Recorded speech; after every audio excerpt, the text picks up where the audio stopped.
The Subcommittee on Education and Workforce Investment will come to order. Welcome, everyone. I note that a quorum is present. The subcommittee is meeting today to hear testimony on workforce innovation and Opportunity Act reauthorization, examining successful methods of employment for justice-involved individuals. Here we have. Entirely remote hearing. All microphones will be kept muted as a general rule to avoid unnecessary background noise.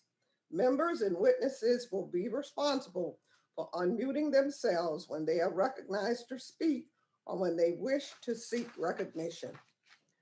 I ask that members please identify themselves before they speak.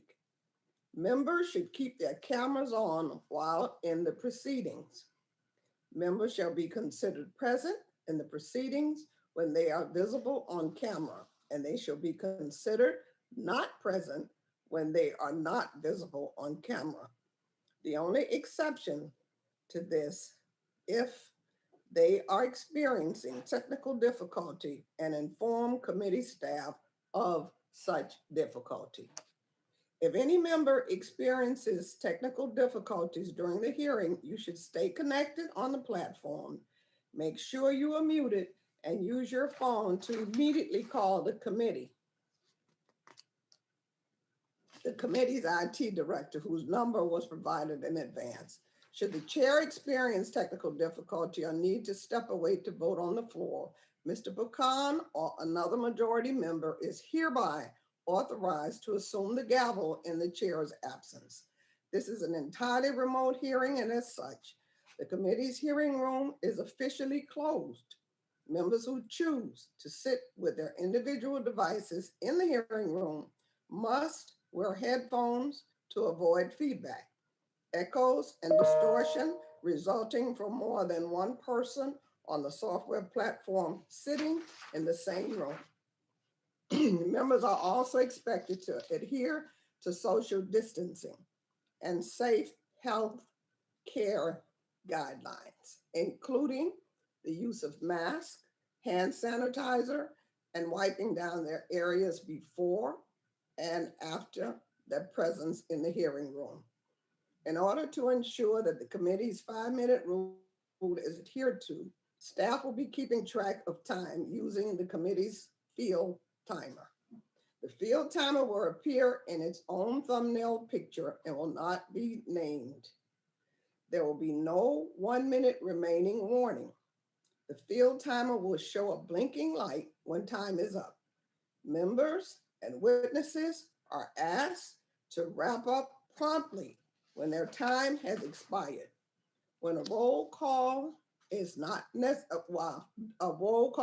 necessary to establish a quorum in official proceedings conducted remotely or with remote participation, the committee has made it a practice, whenever there is an official proceeding with remote participation, for the clerk to call the roll to help make clear who is present at the start of the proceeding.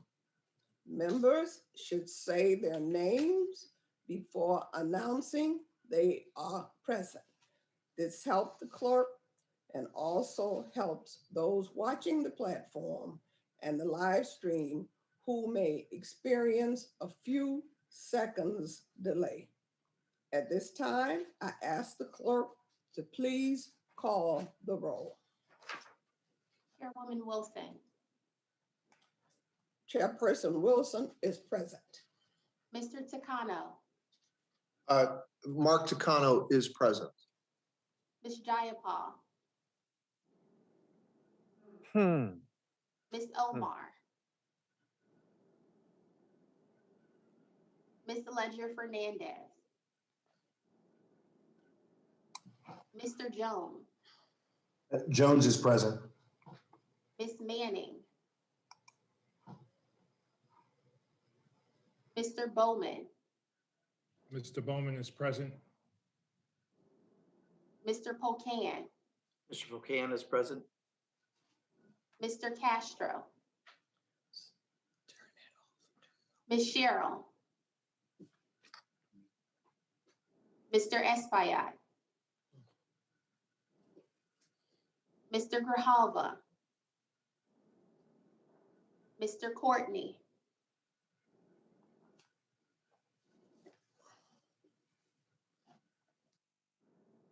Ms. Bonamici,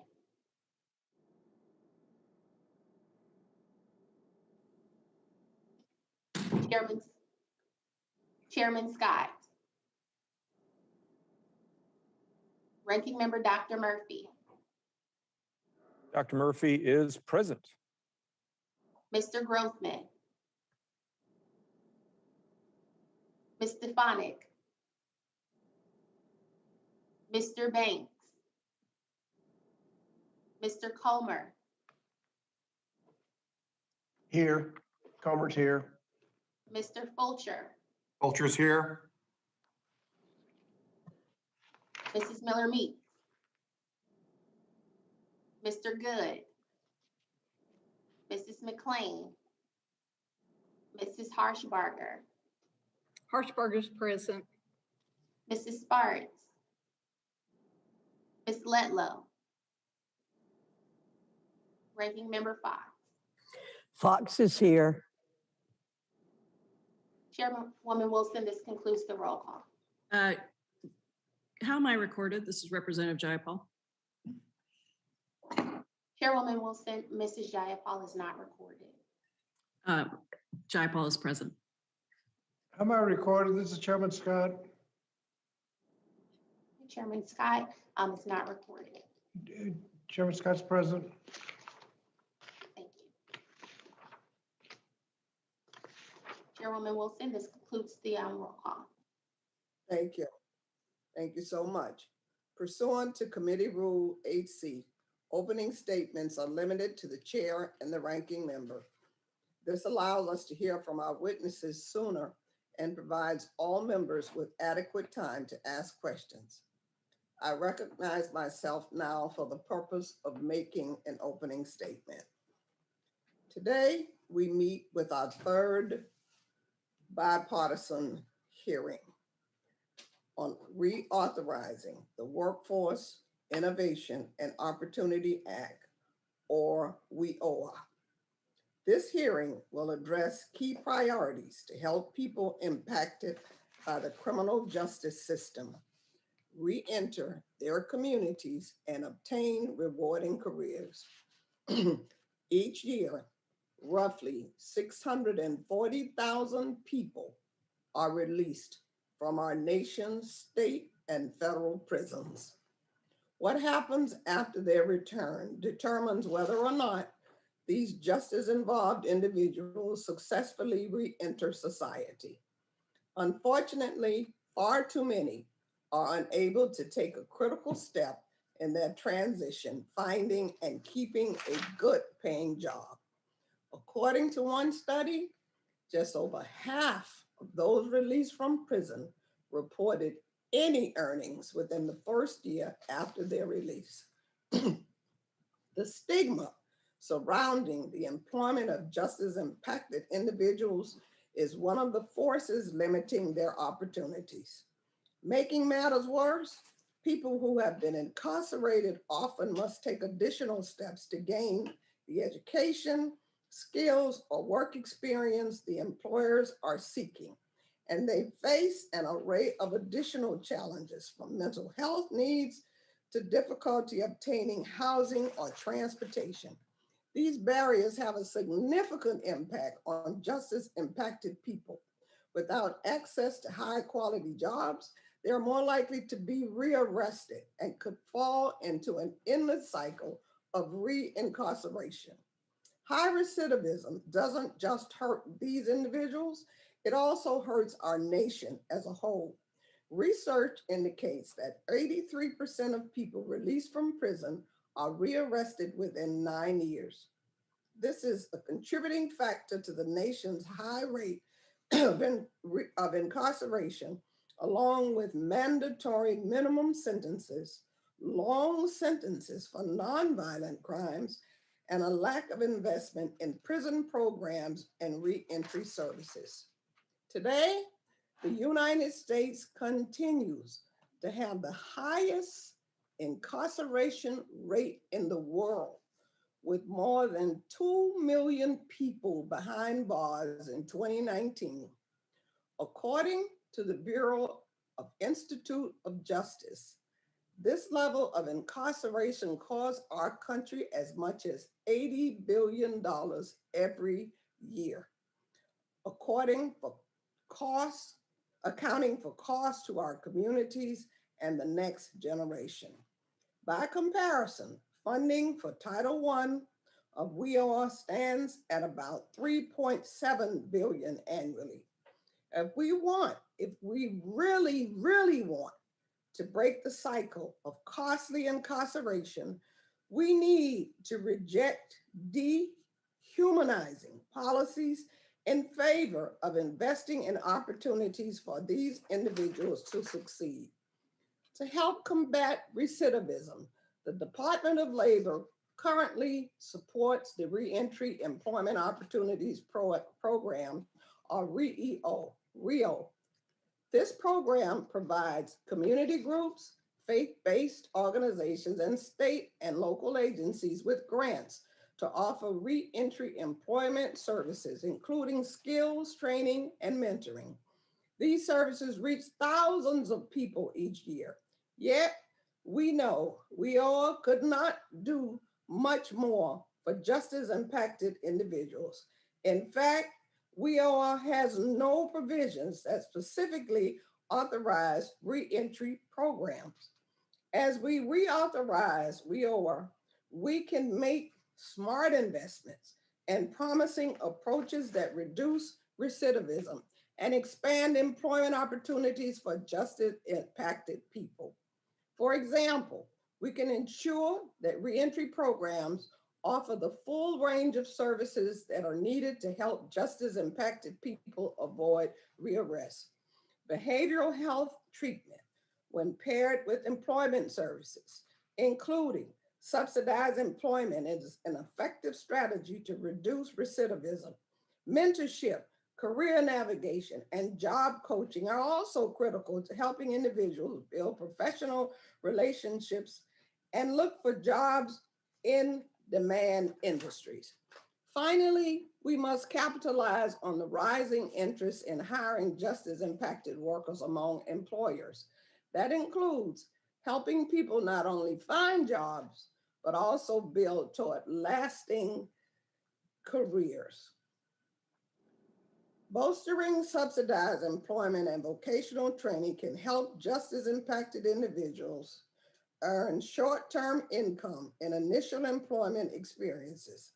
It also can help employers overcome harmful misrepresentations and misperceptions about justice-impacted workers. Subsidized employment can be the first step toward helping individuals move on to more rewarding careers. Empowering justice-involved individuals to find high-quality careers should be a bipartisan issue. It's not only the right thing to do, it's all the smart thing to do.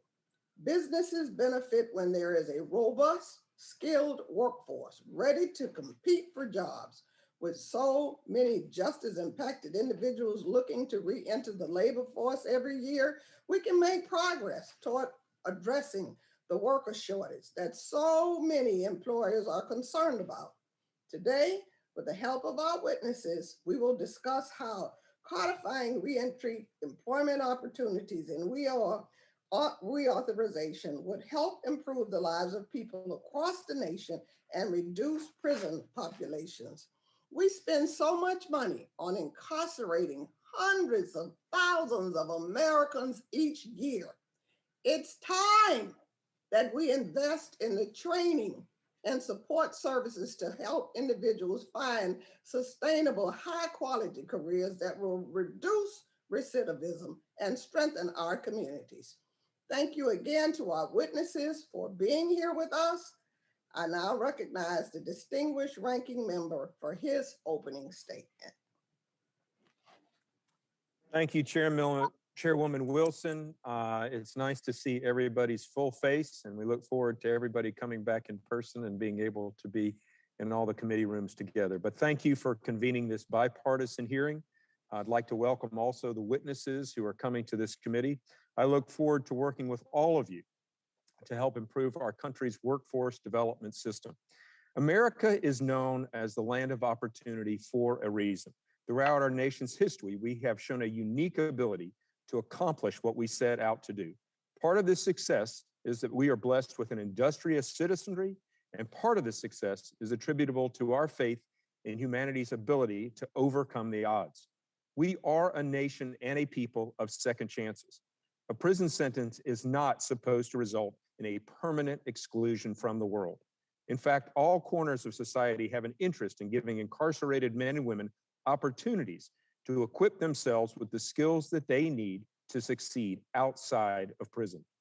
Steady work performed with care and pride honors the dignity of an individual and contributes to human flourishing. Re-entry into the workforce is a key element towards realizing that personal fulfillment.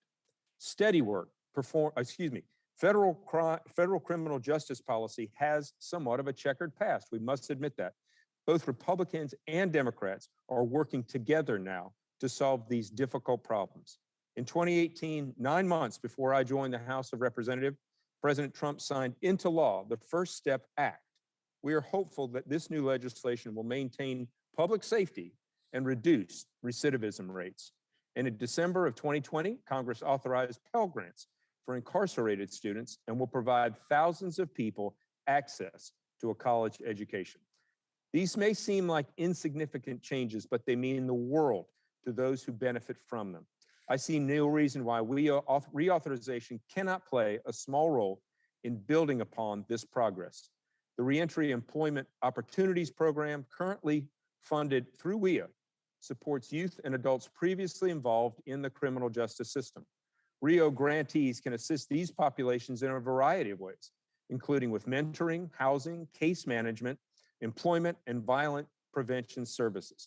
We have seen what works over the last 15 years, and I look forward to hearing from the witnesses how Congress can improve this funding stream. Current law allows workforce development boards to use up to 10% of their adult and dislocated worker program funding to help unemployed or inconsistently employed individuals relocate rewarding, transitioning jobs through subsidized employment. Some workforce boards have used this flexibility to serve re-entry populations. It is worth exploring what has worked for local communities. Congress can compile and publicize their best practices to other workforce boards that may be interested in expanding their services to incarcerated individuals.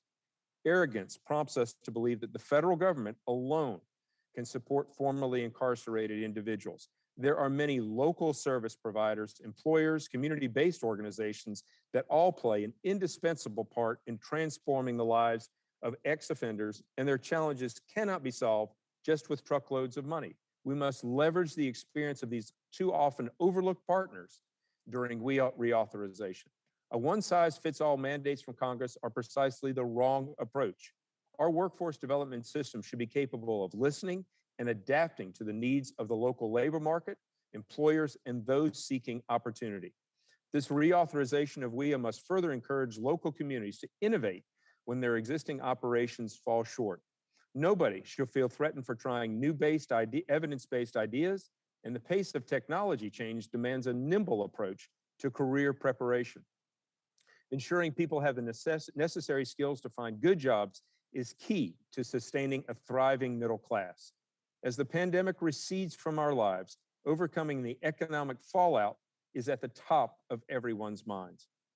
Our workforce development system must do a better job of helping all individuals looking to improve their skills, especially those coming out of the penal system. I am hopeful that bipartisan WIOA reauthorization can provide justice involved individuals the workforce opportunities that they deserve.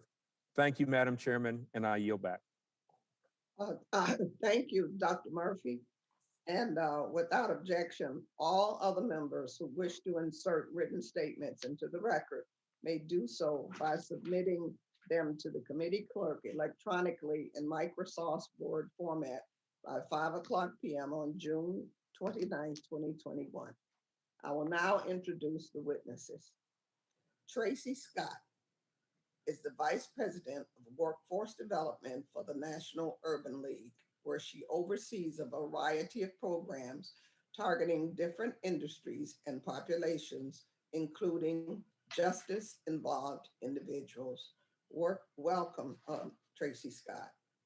George Kiesling is the founder and president of Recycle Force, an electronics recycling social enterprise in Indianapolis that employs and provides other support to justice-involved individuals. Welcome. Pamela Lattimore is the Senior Director of Research Development in the Division for Applied Justice Research at RTI International, where she leads research focused on understanding crime and related problems.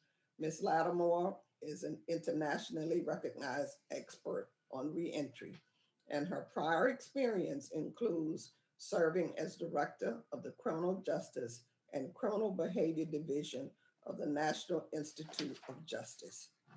Wendy Saffron is the Executive Director of the Society for Human Resource Management, SHRM Foundation, the nonprofit affiliate of SHRM. We appreciate all of you for coming today. Thank you so much. We look forward to your amazing testimony, and we look forward to hearing all of your experiences and sharing with us. Let me remind the witnesses that we have read your written statements, and they will appear in full in the hearing record. Pursuant to Committee Rule 8D and committee practice, each of you is asked to limit your oral presentation to a 5-minute summary of your written statement. Before you begin your testimony, please remember to before you begin, remember to unmute your microphone. During your testimony, staff will be keeping track of time, and a light will blink when time is up. Please be attentive to the time. Wrap up when your time is over and re-mute your microphone. If any of you experience technical difficulties during your testimony or later in the hearing, you should stay connected on the platform. Make sure you are muted and use your phone to immediately call the committee's IT director, whose number was provided to you in advance. We will let all of the witnesses make their presentations before we move to member questions. When answering a question, please remember to unmute your microphone. The witnesses are aware of their responsibility to provide accurate information to the subcommittee, and therefore we will proceed with their testimony. I will first recognize Mr. Scott. Welcome, Mr. Scott. Ms. Scott. Ms. Scott, Ms. Scott. Thank you very much. Chair Wilson, Chair Scott, Ranking Member Murphy, Ranking Member Fox, and members of the subcommittee, thank you for this opportunity to testify. My name is Tracy Scott. I am the National Urban League's Vice President of Workforce Development. And on behalf of Mark Morial, our President and CEO, I bring you greetings. The National Urban League is a historic civil rights community-based organization with a mission grounded in the belief that a job with a living wage and good benefits is the key to economic power. We have served the formerly incarcerated for over 50 years, even before grant money was targeted for this purpose. The National Urban League won its first Department of Labor RIO grant in 2005 and has since managed 8 federal grants for reentry, serving both youth and adults. Among our clients, 86% earned a credential or certificate, 65% reported finding employment. The program's recidivism rate is lower than 5%, well under the Department of Labor's 22% threshold. The strength of the Department of Labor's RIO program is the opportunity for national and regional intermediaries to compete for a separate pot of money within the overall program. National intermediaries play a valuable role implementing federal initiatives, providing technical assistance, and ensuring consistency, scale, and accountability. We strongly recommend maintaining this component in the WIOA statute. We submit for the committee's consideration the following changes to strengthen the Department of Labor's RIO program, informed by our experience. The first, increase the amount of federal reentry funding to meet the demand of services, early release policies, as well as need for reskilling given COVID-19's economic impact have increased demand for workforce development services, particularly in communities of color. Unfortunately, WIOA funding has not kept pace. Given the need for and significant return on investment from RIO program services, we urge you to increase the amount of dollars in the overall account from $120 million and double the competition among national and regional intermediaries to $50.5 million. Two, ensure national and regional intermediaries can compete for reentry serving both adults and youth. Under the fiscal year 21 appropriations bill, funding for national and regional intermediaries is restricted for youth employment activities. Because justice-involved youth and formerly incarcerated adults require different services, we recommend national and regional intermediaries to be allowed to fund, to allow the use of funds to serve adults in addition to youth. Three, utilize national intermediaries with recognized expertise. It is important that national intermediary organizations receiving federal reentry funding have nationally recognized expertise, existing infrastructure, and large networks of employers and community relationships to ensure that federal investments are deployed quickly and effectively. Four, additionally, we recommend changes to the program model to reduce recidivism and increase success for reentering individuals, including wraparound services. Formerly incarcerated individuals need support in many areas, including digital learning, housing, transportation, childcare, child support obligations, and reunifying with children. A national intermediary with wraparound services like the Urban League can meet these needs in one place, increasing the likelihood of success for clients. Workforce-centric cognitive behavioral therapy, also known as CBT. Workforce CBT focuses on helping clients address behavioral challenges related to work, like managing anxiety during a job search, navigating professional relationships, and communicating in the workplace. Pre-release engagement, allowing community-based organizations access to correctional facilities so that they can work with individuals prior to release to co-create an employment plan would help set up re-entering individuals for success. Finally, we recommend diversifying eligible reentry serving providers by providing grants so returning citizens can access programs outside of the higher education system that fit their needs and strengthen the connection between reentry and apprenticeship so these individuals can earn while they learn. We appreciate the subcommittee's interest in authorizing reentry programming into federal law. This is an area where there is much need for investment and reimagining to ensure returning citizens can retool, secure employment opportunities, and transition back into their communities. I look forward to answering any questions you might have. Thank you. Thank you so much, Ms. Scott. And now we'll hear from Mr. Kiesling. Welcome. Thank you. Chair Wilson and Chair Scott and Ranking Member Murphy and members of the subcommittee. Thank you for inviting me to testify today.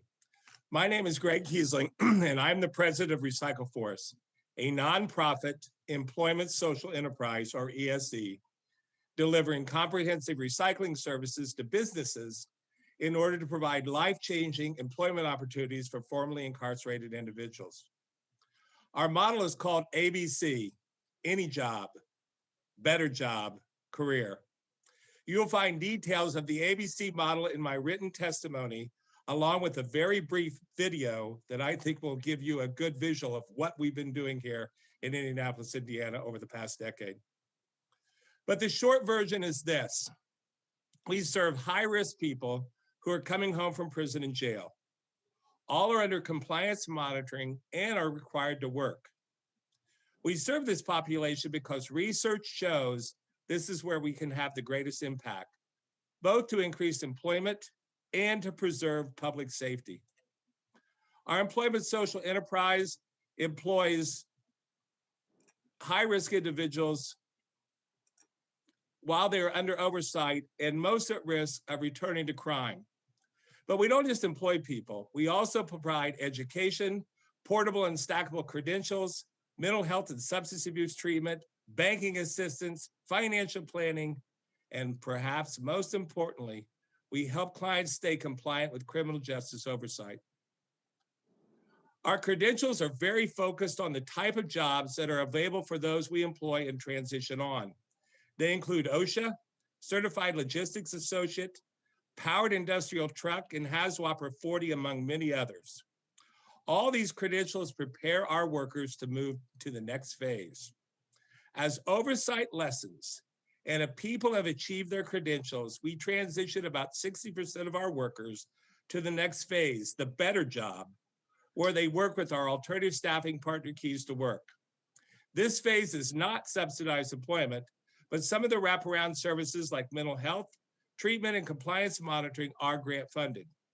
And from this B section of our model, employers then hire permanently in good paying living wage opportunities, the career. Again, ABC, any job, better job, career. A good example is our local Indianapolis Department of Public Works and the ASME Union. They've already hired 41 people from our program. Our city has done a good job of making positions available for those under criminal justice oversight. And because we are the crossroads of America, many logistics firms have located here. So the logistics firms and their distribution centers are also big hires of our folks after the transitional period. Wages are way up in this field, and our workers can make well above $15 per hour. We have developed our model with significant support from DOL and the RIO program over the past decade, including a random control trial the department funded known as the Enhanced Transitional Jobs Demonstration, or ETJD. We are in the early stages of refining our model to serve out-of-school justice-involved youth, perhaps the hardest population of all. But as we do so, we need more rigorous research, including more random control trials. The research and continued funding can help grow the employment social enterprise field, like it has helped Recycle Force here in Indianapolis.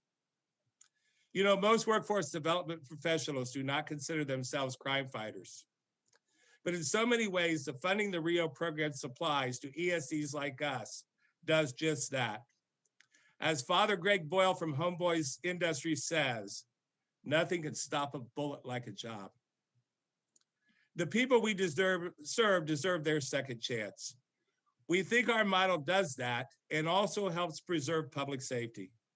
When you watch our video, which I encourage you to do, you will meet some of the people who we have helped. People like Rob, Andrew, and Amanda, all who are moving forward from their past mistakes.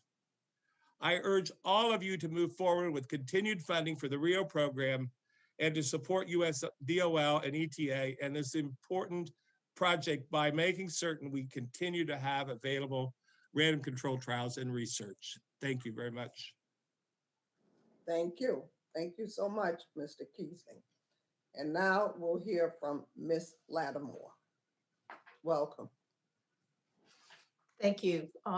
Chair Scott, Chair Wilson, Ranking Member Fox, Ranking Member Murphy, and members of the subcommittee. Thank you for inviting me to testify today.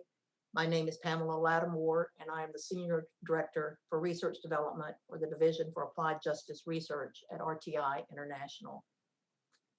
To briefly introduce myself, I have been conducting research on interventions for justice-involved individuals, including federal initiatives such as the Second Chance Act, since I was in graduate school at the University of North Carolina in the 1980s. Prior to joining RTI in 1998, I was a visiting scientist and then division director at DOJ's National Institute of Justice, where I conducted research on criminal behavior and oversaw NIJ's corrections research portfolio. To set the stage, even though we have seen some decline in prison and community supervision populations over the last several years, there are still approximately 2 million individuals in our prisons and jails, most of whom will return to our communities, and nearly 5 million others are currently in our communities on probation or parole.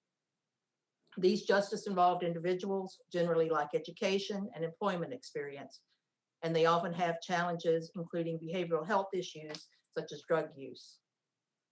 Education and workforce programs offer a solution to the employment and educational needs of those involved with the justice system, offering transformative opportunities that can lead to a better life for the individuals and their families and safer communities.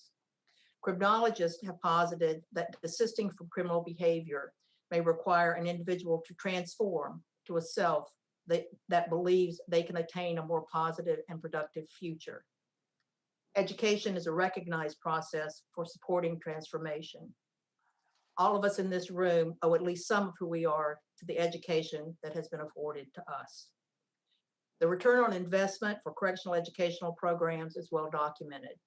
A recent study estimated that every $1 invested in these programs saved taxpayers $4 to $5 in reincarceration costs in just the 3 years following program participation. Others estimate lifetime returns on programs for youth at 8 to 1 and for adults at 18 to 1. I would now like to offer several suggestions related to program design and research based on my work for the committee to consider. First, program offerings in correctional facilities should ensure that participants are able to earn stackable credentials that will lead to living wage employment with career advancement opportunities. For example, programs that lead to credentials in construction trades or commercial driver's licenses offer opportunities to earn living wages and respond to our current national labor shortages. Second, earning while learning programs should be encouraged. Most individuals in prisons and jails are eager to participate in programs, but there are substantial drop-offs in participation following release. Earned financial support may be the best route to encourage participation and completion. Third, robust evaluations are needed that are realistic in expectation and supportive of iterative improvement in education and employment programs. Fourth, more research is needed on what works for whom and how much is needed. And we also need to understand how education and employment skills fit within the constellation of overall needs of justice-involved individuals. Finally, recidivism should not be the primary measure for assessing education and employment-focused reentry programs. For education programs, first we must look at other outcome measures, including program completion, credentials earned, wages, and the quality of employment. I provide additional details in support of these recommendations for the record. Thank you again for this opportunity, and I am happy to answer any questions. Thank you. Thank you so much. We will now hear from Ms. Safstrom. Welcome. Chairman Scott, Ranking Member Fox, Chairwoman Wilson, Ranking Member Murphy, and distinguished members of the House Education and Labor Subcommittee on Higher Education and Workforce Investment. Thank you for the opportunity to join you today and for your leadership on the important issue of second chance hiring. My name is Wendy Safstrom, and I'm the Executive Director of the SHRM Foundation. The SHRM Foundation is the nonprofit affiliate of the Society for Human Resource Management, the world's largest professional society for human resource leaders. With more than 300,000 HR and business executive members in 165 countries, SHRM sits at the intersection of work, workers in the workplace, impacting the lives of more than 115 million workers and their families globally every single day. A pillar of SHRM's work is advancing policy that creates a more equitable world of work. The SHRM Foundation amplifies those efforts by inspiring, educating, and mobilizing HR professionals to lead positive social change in the workplace. We develop and curate strategies and programming designed to help HR professionals provide equitable opportunities to individuals seeking the dignity of work, including the nearly 70 million Americans, that is 1 in 3 adults who have a criminal record. Our Getting Talent Back to Work initiative, launched in 2019 by SHRM and now operated by the SHRM Foundation, started as a call to action by asking employers to publicly pledge to consider qualified individuals with criminal records for jobs within their organizations. And in December 2020, SHRM Foundation relaunched the initiative to include new tools and resources, including a self-assessment tool, an online educational program for HR professionals, and commenced the launch of marketing, communications, and PR strategies that better tell the story and business benefits of hiring individuals with criminal records. Getting Talent Back to Work has provided resources to 20,000 users thus far, and it's making a difference. A labor shortage and a battle for talent is looming. Employers who embrace second chance hiring could have a significant leg up on the competition. A recently released 2021 SHRM research study found nearly half of business leaders believe their organization should offer training, guidance or mentorship opportunities to workers with criminal records as they begin a return to work. HR professionals understand the business case and the social imperative for hiring individuals with a criminal record. Savings and productivity gains for organizations can be significant. Their turnover rate for employees with criminal records is 13% lower than that for the general population. And according to SHRM research, 81% of business leaders and 85% of HR professionals believe workers with criminal records perform their jobs about the same or better than workers without criminal records. Second chance hiring can be a key component of an organization's DE&I strategy. In the US alone, the burden of incarceration is borne disproportionately by Black and Hispanic Americans. When companies do not include hiring people with criminal records in their organizations, it has an inordinate effect on those applicants, who we have found are likely to have different abilities, different education levels, and economic statuses, making it even more challenging to build a diverse team. HR professionals recognize that diverse teams result in more innovation, faster problem solving, better engagement, and increased financial performance. And a study in 2019 found that companies that led in ethnic and cultural diversity had 36% more profitability than companies without such diversity. Profitable businesses support the livelihoods of the individuals and the communities in which they work and live. The SHRM Foundation is beginning to lead the activation of our Getting Talent Back to Work initiative, leveraging the commitments of employers and HR professionals who've been inspired and educated through our programming. Planning is underway to implement a place-based employment ecosystem, a pilot program in Charlotte, North Carolina. SHRM Foundation will partner with the Center for Community Transitions, a nonprofit organization founded to help strengthen the community and reduce recidivism by providing people with criminal records and their families the tools and resources they need to rebuild their lives.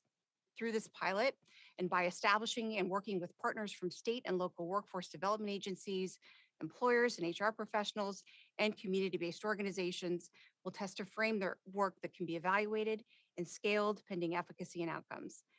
And as you consider reauthorizing the Workforce Innovation and Opportunity Act, I offer 3 recommendations. First, evaluate all program providers or grant recipients based on employment, earnings, and recidivism reduction. Intervention strategies that have demonstrated promise, such as subsidized or transitional employment, should be prioritized.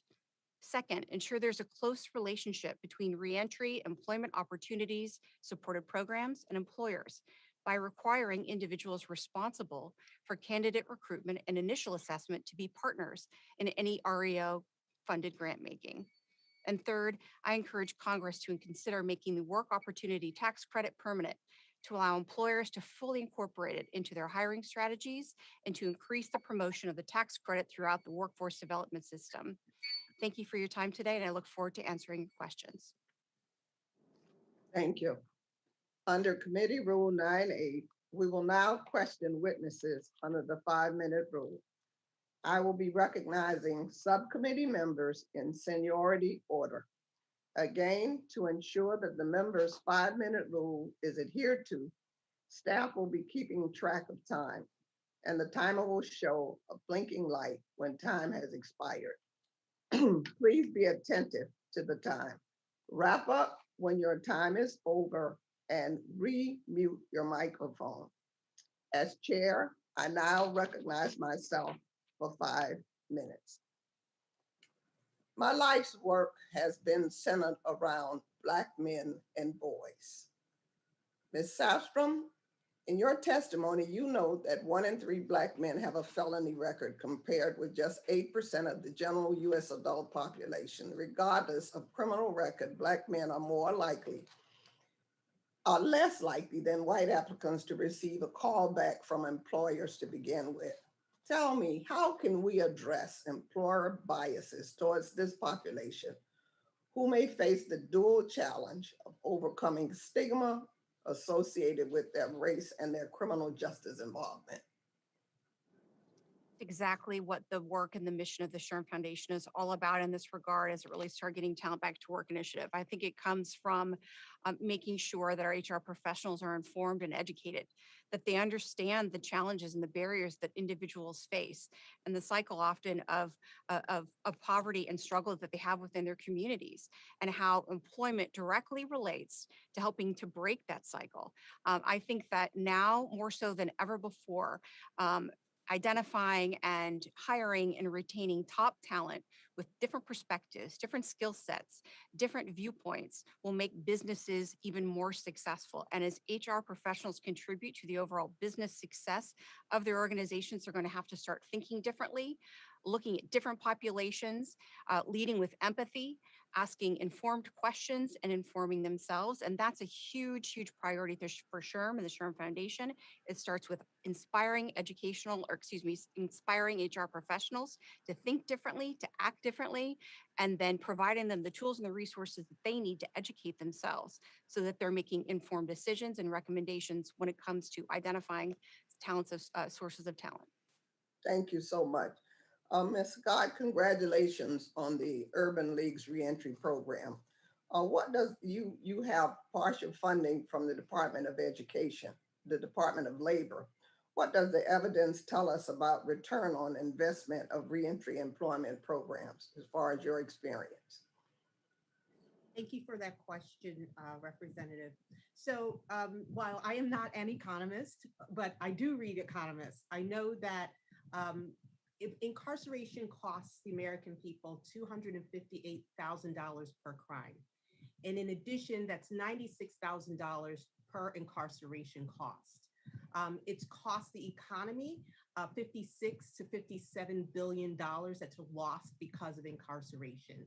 By an investment of just $10,000 to $15,000 a year per participant, we actually end up saving the economy money and saving our communities money while keeping it safer and saving costs on public safety. Tell us about the wraparound supportive services that you have as a part of your program. Thank you so much for this question. Yes. So for wraparound service, first we need to appreciate the struggles that reentry adults and youth face. Many of them exit with health concerns. Many of them exit without any professional, personal supports. Many do not have any financial standing alone. When they leave incarceration, they are given a bus pass and whatever financial resources are on their person. And yet they are expected to find housing, to find employment within a set date based on whatever their conditions of parole or probation are.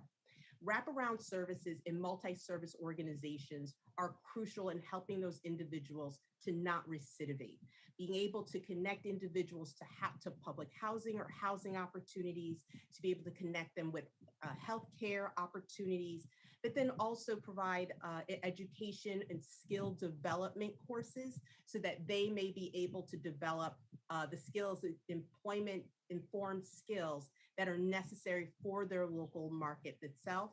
And then also those programs that do provide an earn and learn, such as apprenticeships, allow them or ease the financial burden of trying to find a livable wage while finding all of these other resources so that they can focus in on reintegrating into society, giving back the way they want to give back, and becoming whole people in their whole communities again. Thank you so much. Mr. Keasley, tell us what is the criteria to determine individuals at medium to high risk of recidivism, and how do we help them when we target WIOA related programming? Very quickly.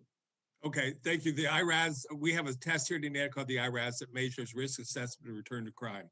So those that are deemed high risk are then referred to us by criminal justice oversight, parole, probation, correction, and they immediately get a job when they start. Thank you so much. Thank you. And now we will go to questions from the members of the committee. The first person who will be asking questions today is Representative Comer. Representative Comer. Thank you, Madam Chair. My first question is, Ms. Safstrom, relationships with employers must be prioritized when getting vulnerable individuals back into the workforce. I've seen a success story firsthand in my district in Kentucky, a reentry program developed by a detention facility in McCracken County, and that's Paducah, Kentucky, worked with regional employers and the local community college to prioritize an educational curriculum paired with skills development needed by local employers. They've been recognized by the Department of Labor and the Delta Regional Authority for their efforts. As the economy reopens, what must be done to mirror this success and bring employers to the table in reentry efforts, especially as we consider WIOA reauthorization? I think an amplification of what you just described has to be shared. Again, part of the mission of and the work of the foundation is really to share with all employers, large, medium, and small employers, how other employers in other communities are engaging and actually making it work, that they are formulating partnerships with community-based organizations, workforce development agencies, and have shared outcomes in terms of intending to employ those that they are serving in their local communities. And part of what we're doing in this pilot that we're crafting in Charlotte is exactly that. We're working with each of the organizations within the city of Charlotte. We know have a vested interest and are critical stakeholders in ultimately employing this particular population. Once we've learned what went well, where we can improve, our goal is to amplify those outcomes, make any adjustments, and then pilot and then scale those pilot outcomes to other communities and other cities. But I'd love to learn more specifically about what you're doing so we can talk about that as part of our marketing communications and PR, our storytelling that goes on at the Sherm Foundation.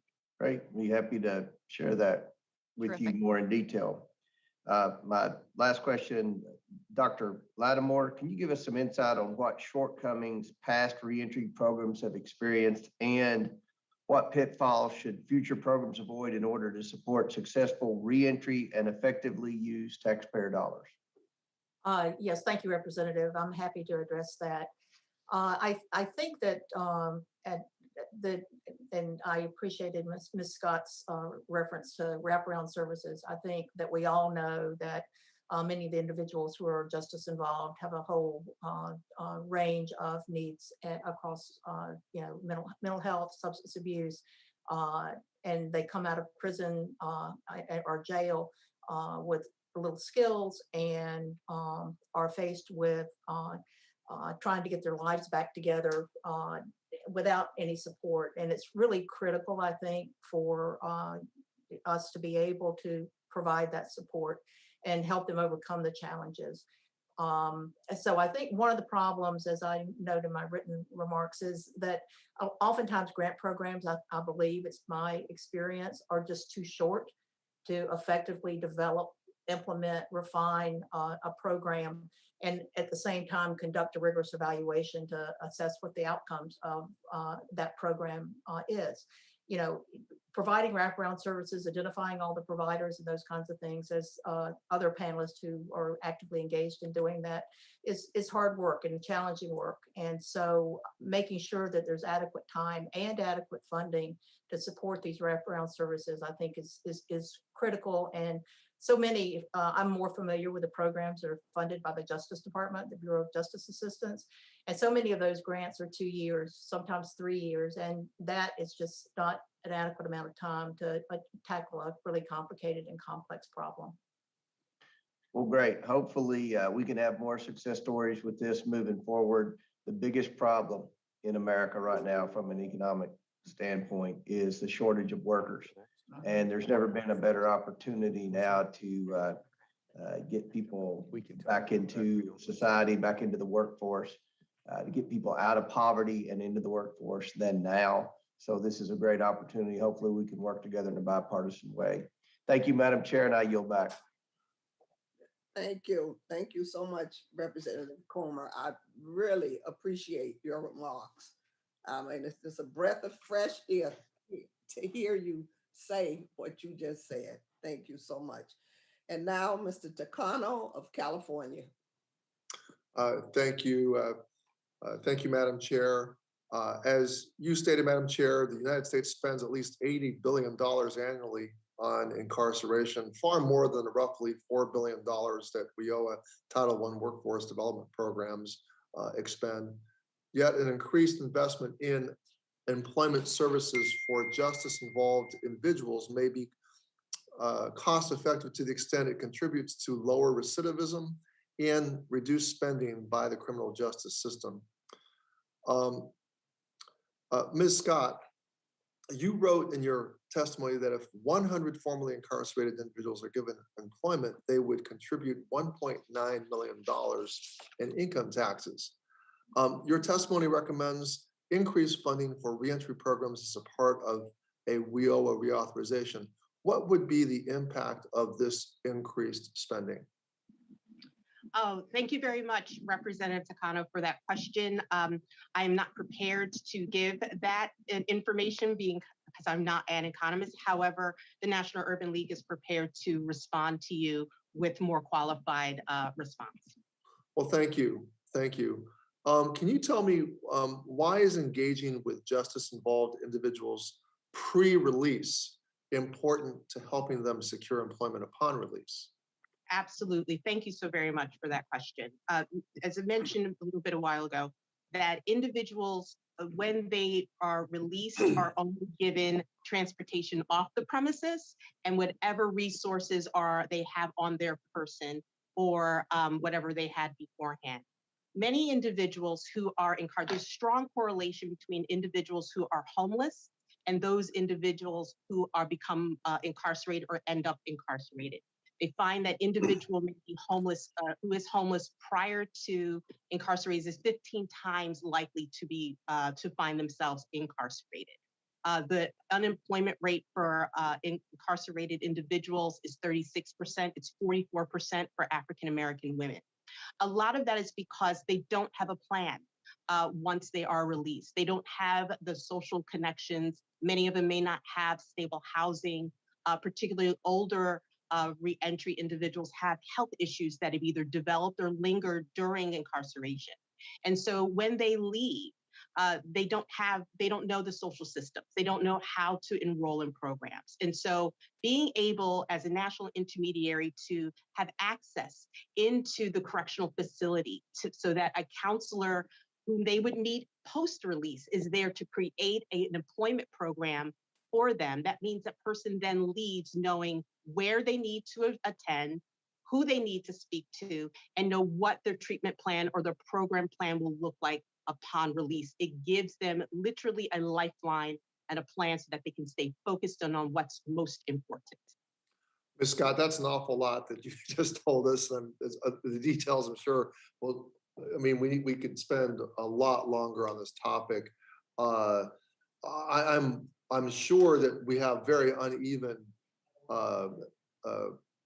programs in terms of their continuity for things like mental health care and drug treatment. I mean, that probably does not follow the formerly incarcerated into life outside of being incarcerated. But you know, even something as basic as getting an identification card, an ID, is not certain. Many Americans don't know that that's just not something that a formerly incarcerated person would have. I know that one state, Virginia, has taken this on, and California is trying to actually pass something more comprehensive in terms of making sure that you're issued, you know, without an ID, you have a hard time getting employment, securing housing, applying for public benefits, obtaining insurance, cashing paychecks or opening an account, traveling domestically, buying or renting a car, applying for a commercial license, whether you're trying to drive a truck or a car, or getting married.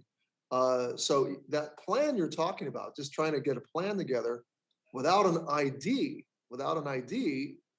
many people don't know this, that's very uncertain that a formerly incarcerated person would even leave without an ID. And I'm a little self-serving here because I want to just mention I have a bill, HR 1315, which would greatly improve or enhance the responsibility of the Bureau of Prisons to ensure that federal prisoners leave with an ID, and we also would assist the states in making sure that happens.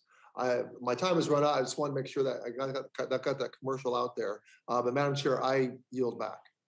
Thank you. Thank you so much. We'll make sure to watch out for HR 1315, identification for formerly incarcerated. That is great. Thank you. Thank you.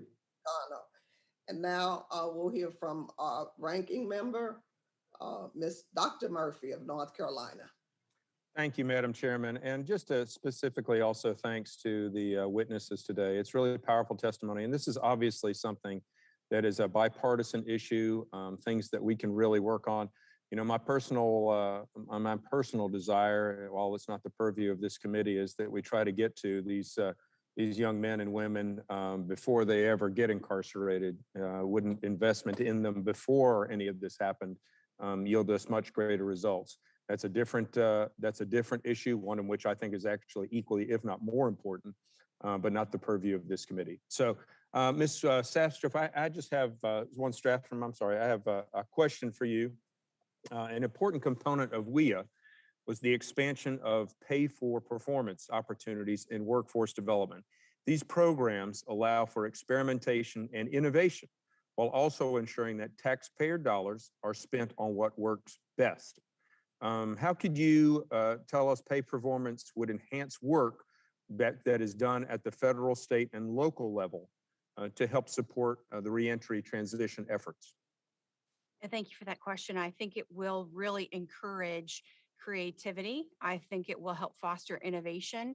It will allow, especially, I think now some more than ever before perhaps, is the moment for employers and HR professionals to contribute ideas perhaps to a challenge that have not necessarily been brought to the forefront. So I think that, you know, HR professionals are very familiar with accountability for turnover rates, for hiring rates, for promotions, and for retention rates. And so they understand the notion of pay for performance. So I think the ability to have those conversations, to talk about that issue with HR professionals, to understand some of the human capital metrics and how they can apply to this particular instance could be very powerful. Excellent, excellent. Because, you know, in all this, we obviously want the results to be great, but we also want accountability. We don't want there to be just pouring money into an empty bucket. We have to have accountability of what programs work, don't work, and be nimble in moving them. So thank you for those comments. Dr. Lattimore, it's always good to have a North Carolinian on the committee, and I'd like you for taking time to share with us about your important research that you've done on how society can best serve the reentry population. Let me throw this at you. How do you feel the evaluation efforts for government programs differ from those that are done in the business world? Are there lessons that can be learned from these differences? Can government learn from business, and can business learn from government? What would you recommend that the federal reentry program, how do they incorporate these efforts in their evaluations based upon what is currently being done in industry? In other words, how can the business community help our federal government do things more efficiently and more accurately? Thank you for the question, Congressman. And you actually touched on something that is very near to my heart, which is I think the primary difference is the extent to which private businesses engage in performance measurement. And that in itself allows them to understand, you know, their processes. It allows them to refine their processes, to, you know, be more efficient, to assure that they're getting the outcomes that they want. And I came to this based on my efforts over the years to use administrative agency data to evaluate, you know, federally funded programs, and have found and continue to find that the computer systems and the management information systems that are part of many of these agencies are woefully inadequate. And it means that the agencies can't even know what their own performance is. They, you know, basic things like working with some jails on pretrial work right now, and even knowing the average length of stay for people being held pretrial in jails, you find out that jail management information systems don't even have a marker to say that someone's being held pretrial. Mm-hmm. And, you know, McDonald's would never not know. They know exactly how long it takes to do everything. and the best ways to do those things. So, I mean, I think that we need to, as an evaluator, it's not self-serving to say that I think that we need to shift a little bit from talking all the time about evaluation and point out that a lot of what underlies evaluation is actually good performance metrics. Sure. And having those kinds of measurement systems in place. And so I would encourage investment in that along with the investment in programming. Thank you, Doctor. And that is critically important. I'll just say we can't put forth these programs without accountability and evaluation to know what really is what's best and what works best for the American taxpayer and for those in the population that we're serving. I believe my time is up. Thank you, Madam Chairman. I appreciate the time to speak with the committee members. Thank you. Thank you, Dr. Murphy. You started off speaking my language, prevention. So that sounds great, and I appreciate that your comments. And now, Ms. Jayapal from Washington. Thank you so much, Madam Chair, and thank you for your leadership on this issue as well as this committee. And I too want to associate myself with the remarks of my colleague, Congressman Murphy, about how important it is to invest in people before they're incarcerated. And I actually think that a lot of what this committee does is to think about exactly that.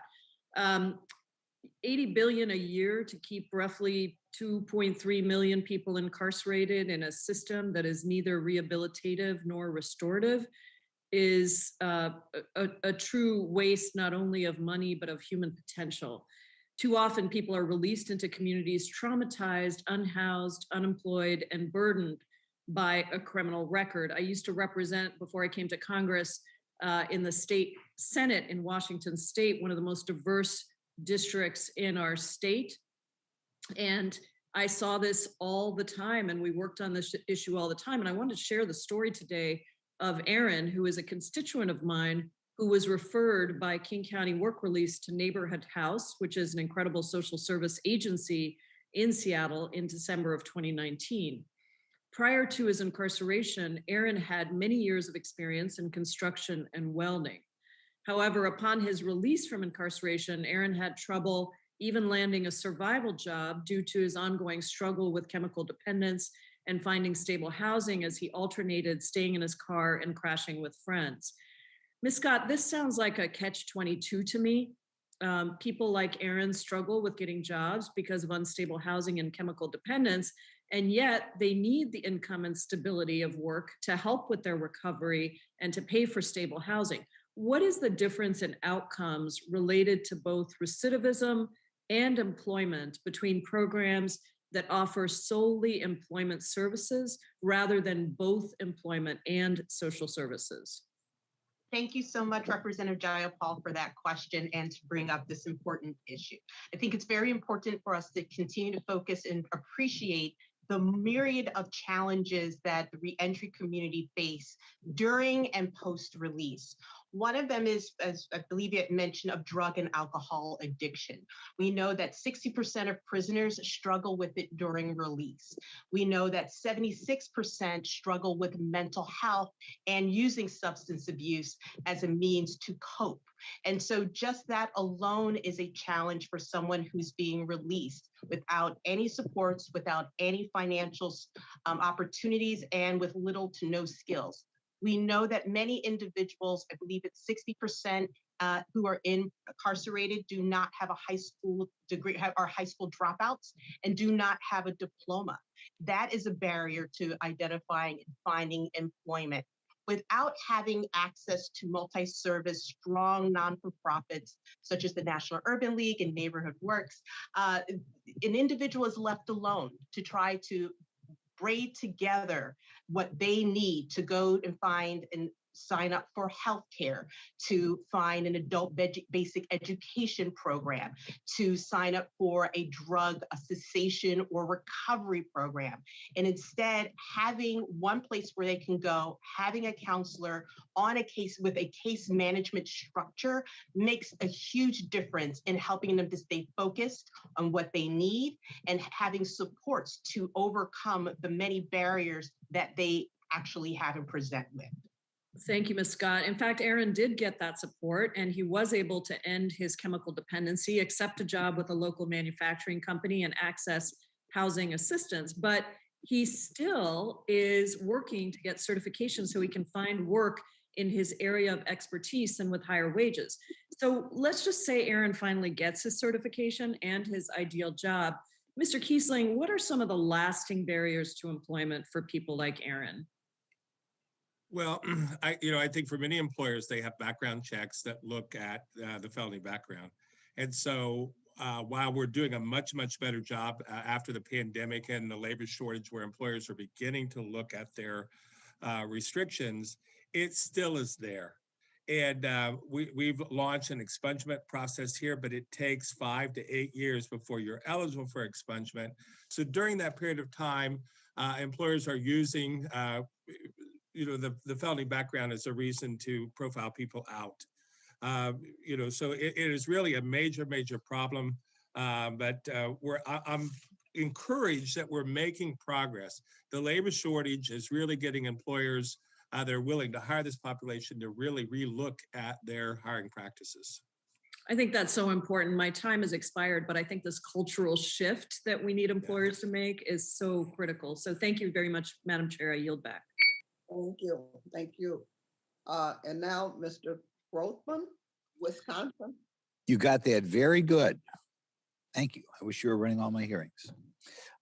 First question, I guess any one of you could take it. I am been a supporter of something called Ozaukee County Jail Literacy back in my district. And I know the importance of literacy in existing in our society, and they do a great job.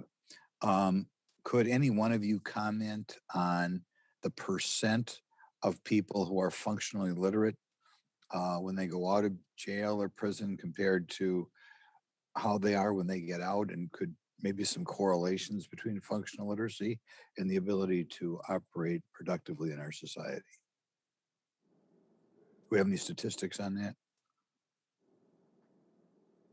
We don't have any direct statistics, but we do see that people's reading levels and comprehension levels are low. There is tape testing that's done. Okay. But I don't have the details. Okay, well, it's important for people who are going to be involved in this issue to know the number of people who are literate and not, because then we can kind of measure how well they're doing when they get out in society. I don't know how you function in society if you don't know how to read, but I think you will find a lot of people in corrections institutions are not literate. So I would suggest the four of you look into that. Next question I have, I always think a strong family background is important. Do any of you have any information, perhaps Dr. Lattimore, on family setting, that correlation between adapting back in society, if you're moving back home with a husband or wife, if you're moving back home with parents, any comments or any studies along those lines? There has been, thank you for the question. There have been programs that have focused on family strengthening. Most women who are incarcerated have children. Many men also have children, although the burden on the men and women is very different. And actually, childcare is another financial cost for and barrier for women when they get out of prison. And so I think that. Right. Do we know the number, for example, who get up, wind up being married or living with their parents? Or are there any studies along those lines indicating success or not success if you are living with the spouse or parents? I would have to get back to you on that. There have been some studies that have been done on that. That's not something that I, right off the top of my head, know the numbers on, but we'd be happy to get those numbers back to you. I always feel when we talk about corrections or criminal justice problems, family background is so important. And it always bothers me, whether it's this or drug abuse or whatever, nobody's got the statistics. And I always feel like, one of the reasons for a lot of the societal problems we've had in the last 5 years is the government kind of encouraging a broken family. I wish people who deal on this topic would weigh in and try to have people get statistics. I'll give you guys another question. In Wisconsin, we have something called the Huber program. I assume they have similar programs in other states, in which prior to release, you work in the community. Okay, maybe you're let out 8 hours a day or something and you go back, But as the result, when you leave, you have a job already. Now, we recently changed things in Wisconsin so that your final institution you're in is near your job. So you don't say on a federal level, say you don't return to Kentucky, but your Huber job was in Wisconsin or something. Can you comment on the percentage of people leaving either federal prison or the state prisons you're familiar with who have a full-time job before they leave, and those that don't, and kind of comment on the importance of that? I will quickly jump in and say 100% of the people who are referred to us have that job. That's our model. They have the immediate job. We serve about 300 people per year, but there are about 8,000 people who need this service in Indianapolis alone. So where we can expand employment social enterprises to be able to employ more people immediately upon release and connect with them prior to release from prison and jail, so we can develop the pathway. But that's exactly what we do. That's exactly our model. And it's the #1 way to reduce crime and get people back connected in the labor force is to have a subsidized job immediately upon release. Well, I don't think in Wisconsin it has to be subsidized. Why would you feel it has to be subsidized? Because of all the different oversight requirements. It's very difficult for people to work and still have to take drug tests. They have to leave regular employers and find it very difficult to oversight people that are constantly having to leave. Our workers are able to work about 25 to 30% of their time, but the other is related to oversight requirements. Yeah, I'd familiarize yourself with what goes on in Wisconsin, because largely in Wisconsin, what we call these Huber jobs I don't believe they're subsidized at all. And it's a way for people to transition right away back in society.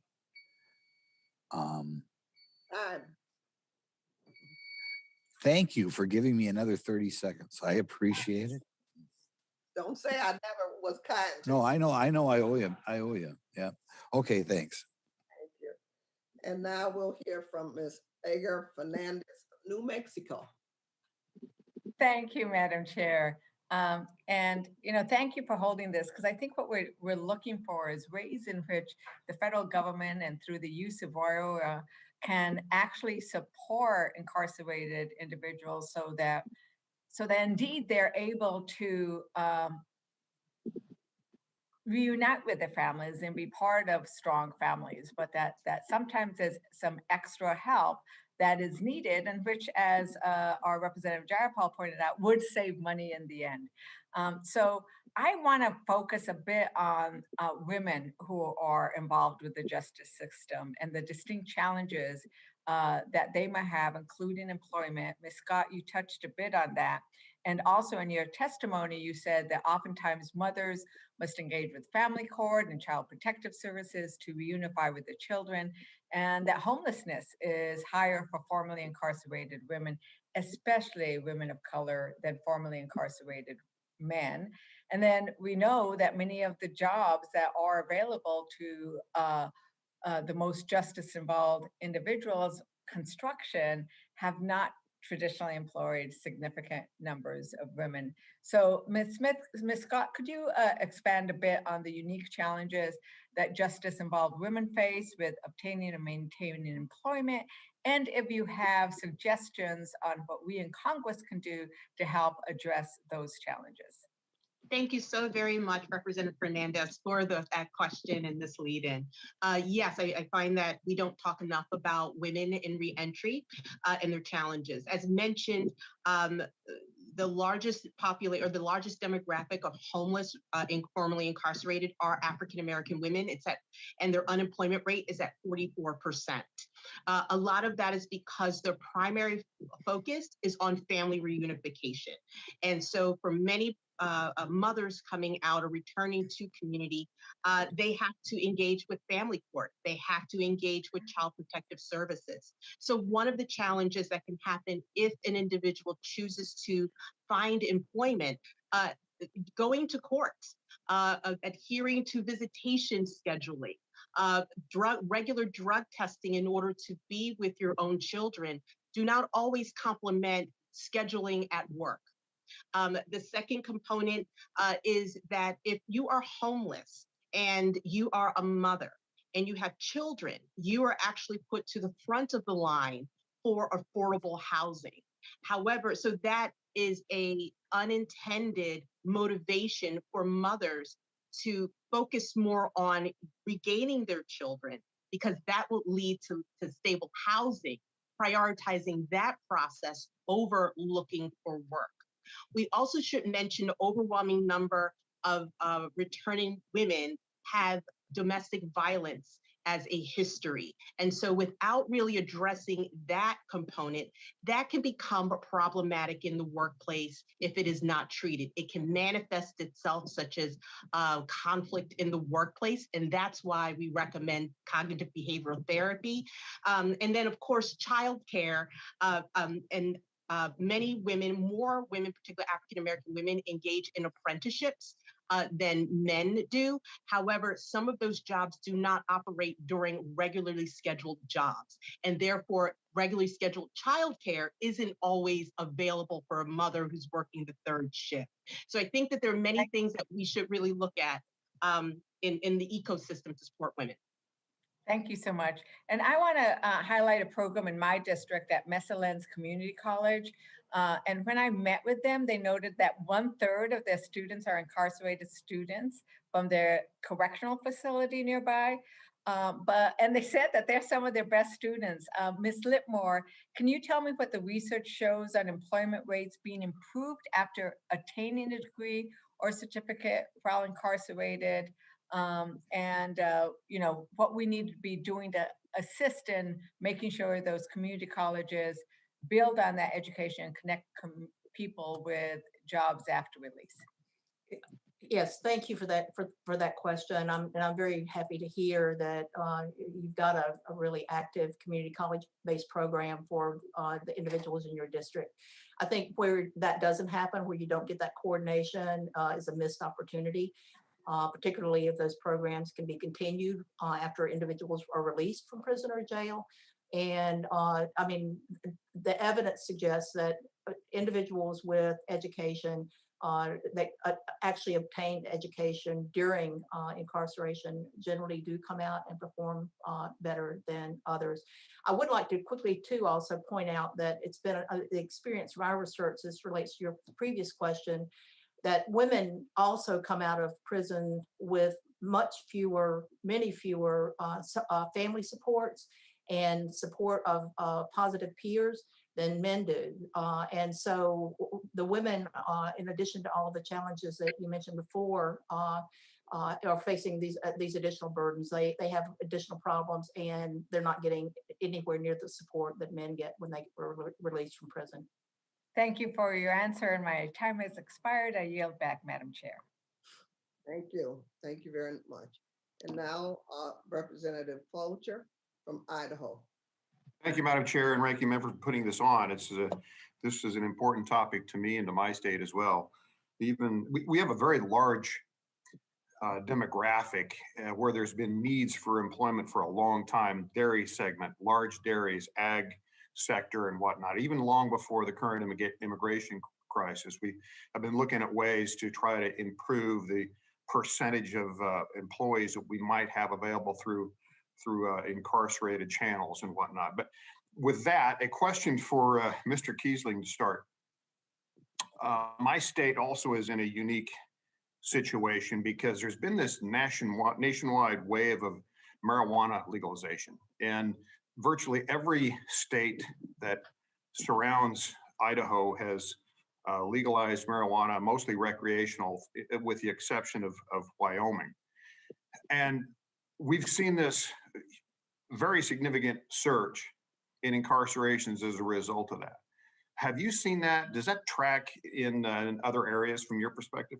Well, certainly in Indiana, we may have a similar where we're surrounded by states where there's legalized marijuana, but all the people that come out of prison are prohibited. They're randomly drug tested on a regular basis. So what we see happening are these can't avoid knockoffs that can pass the drug test. So people are moving into the the knockoff drugs, also opioids, methamphetamine, cocaine. That has become the most common drug use that we see, are the type of drugs that can't be picked up on standard drug tests. And so it's a really big issue. We're a zero tolerance state in Indiana, so that you cannot drink or do any drugs whatsoever. If you test positive, it's it's a good chance you're going to get violated and sent back to prison. So it is a really major problem, but it's the the knockoff drugs more than the legal drugs that, or the legal marijuana coming in from other states that we're seeing. Yeah, thank you for that. Shifting gears a little bit to Ms. Scott, I'd like to clarify on something that you had said earlier. Your local affiliates do this market analysis, and I'm interested in that market analysis and that process a little bit more. What if that analysis just shows that the needs are just way different than the available skill sets? What happens then? Ms. Scott, could you help me clarify that? Sure. So first, when we talk about labor, we encourage all of our Urban League affiliates to consult the labor market information system to know what are established employers and needs in their community. And then we partner with training and education providers so to ensure that the skills that are being developed actually line up with what employers need as far as an occupation, what Are you skills. able to actually have some success? If that gap is just very, very wide, are you able to have some success in bridging it? Yes, absolutely, we do. So an example that we have, now it's not exclusive for reentry, but it's for all adults, is that we do have a tech training program. And we originally went with a traditional training program such as systems analyst, but we recognize that when you go to different markets, the tech needs are different. If you go into Seattle, it's coding is what they need. If you go to the Midwest, it's project management is what they need. And the thing is that that's what's very important when you do have education and skill development programs, for that there's a strong connection between what employers need, what the market needs, and what the market demands, and then connecting individuals. As mentioned earlier, there may be some individuals who may have some skill gaps. That is where multi-service organizations can help bridge that. So if somebody has low literacy, then we connect them to an adult basic education literacy program. Great. Thank you for that. I'm sorry to move so quickly, but I just have just a little bit left. A quick question for Ms. Safstrom, please. Your organization has been involved in getting talent back to work. And once they get involved, once this talent does plug into what would be termed as subsidized employment, how long do they tend to stay? Is it truly a transition, or does it tend to be a longer employment range? Thank you for that question. It's not necessarily subsidized employment. What we're finding overall is that overall turnover of individuals who have a criminal record is lower, if not the same, as individuals who do not have a criminal record. And that's been direct research that we've done both in 2019 and then reiterated or refreshed, if you will, in 2021. Thank you for that. I'm out of time. Madam Chairman, I yield back. Thank you. Thank you so much. And now, Mr. Jones of New York. Thank you so much, Madam Chair. And I appreciate your making reentry employment opportunities the focus of today's hearing. I also want to thank our witnesses for sharing their perspectives with us all today. As you know, the United States incarcerates more people than any other country in the world at great cost to our society. According to one study, our country spends $80 billion a year on incarceration, and up to $1 trillion in collateral costs to communities and to families annually. Unfortunately, we only spend a fraction of that on workforce development programs that help people gain the skills they need to obtain good-paying, long-term jobs. A decade ago, when I worked at the Department of Justice in the Office of Legal Policy, we studied how to reduce recidivism and improve reentry for people leaving federal incarcerated settings. Gainful employment was at the top of the list when it came to the factors that reduce an individual's likelihood to commit crimes in the future. Stable employment helps people live with dignity, provide for their families, contribute to society, and ultimately stay out of prison. As we consider reauthorization of the Workforce Innovation and Opportunity Act, it is critical that we include a permanent program to help formerly incarcerated people return to the workforce. Ms. Lattimore, youth and young adults who are involved with the criminal justice system face some unique challenges. In fact, no other age demographic is more vulnerable to being rearrested than those individuals under the age of 25. What approaches to reentry have shown the most success with this population? Thank you very much for the question, Representative. I think we come back to the same point that we've been talking about today, an opportunity to get education that leads to a living wage, an opportunity for career advancement, an opportunity to initiate a process by which an individual can actually believe. Many of our youth who are involved in the criminal justice system come from circumstances where they've never been afforded the opportunity to get a good education. They don't have good examples of that. So, programs that provide peer support and mentoring as part of a wraparound service, education and employment skills development programs, I think are the things that we need to look at when we look at our youth. And how can we improve the public workforce system to ensure that DOL-funded programs advance projects that link supportive housing, peer advocacy and support, and employment and education programs for justice-involved youth and young adults? Yeah, thank you for that question as well. And I have primarily studied these issues from the Justice Department side, from the criminal justice system perspective. And one thing I think is important is in exactly what you touched on, is that there needs to be coordination among federal agencies who have programs that are impactful for justice-involved individuals. And that's not just education and labor, it's also SAMHSA and HHS, NIDA, housing and urban development. All of these federal agencies provide services and programs. And I think it's really important that across the federal, it would be very nice if across the federal government, there could be collaboration and cooperation among the agencies so that you make sure that the programs are actually functioning collectively to address issues that individuals have. Thank you for that. Ms. Scott, people of color face disproportionate barriers to employment upon release from incarceration. Your testimony states that formerly incarcerated African-American men have a 35% unemployment rate post-release, and that formerly incarcerated African-American women have a 44% unemployment rate. And of course, we know the COVID-19 pandemic has hit Black and Brown communities the hardest across the country.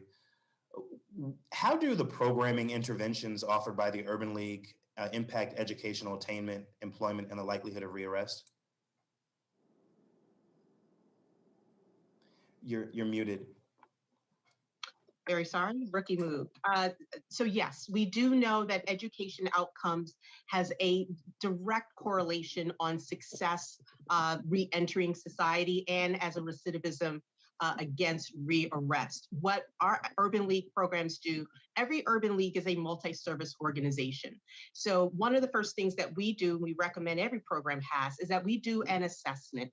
We assess education outcomes and skill sets. We assess what talents someone arrives with, and then we connect them with that program.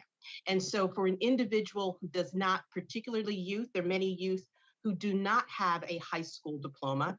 We know that I believe is 80% have dropped out who end up in our system from high school. We know that 58% do not engage in any education opportunity while they are incarcerated.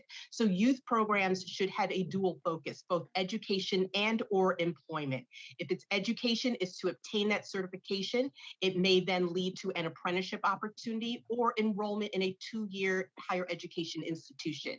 If it is strictly an employment track, obviously having a high school diploma at minimum is an opportunity to qualify for an entry-level employment opportunity and also an apprenticeship.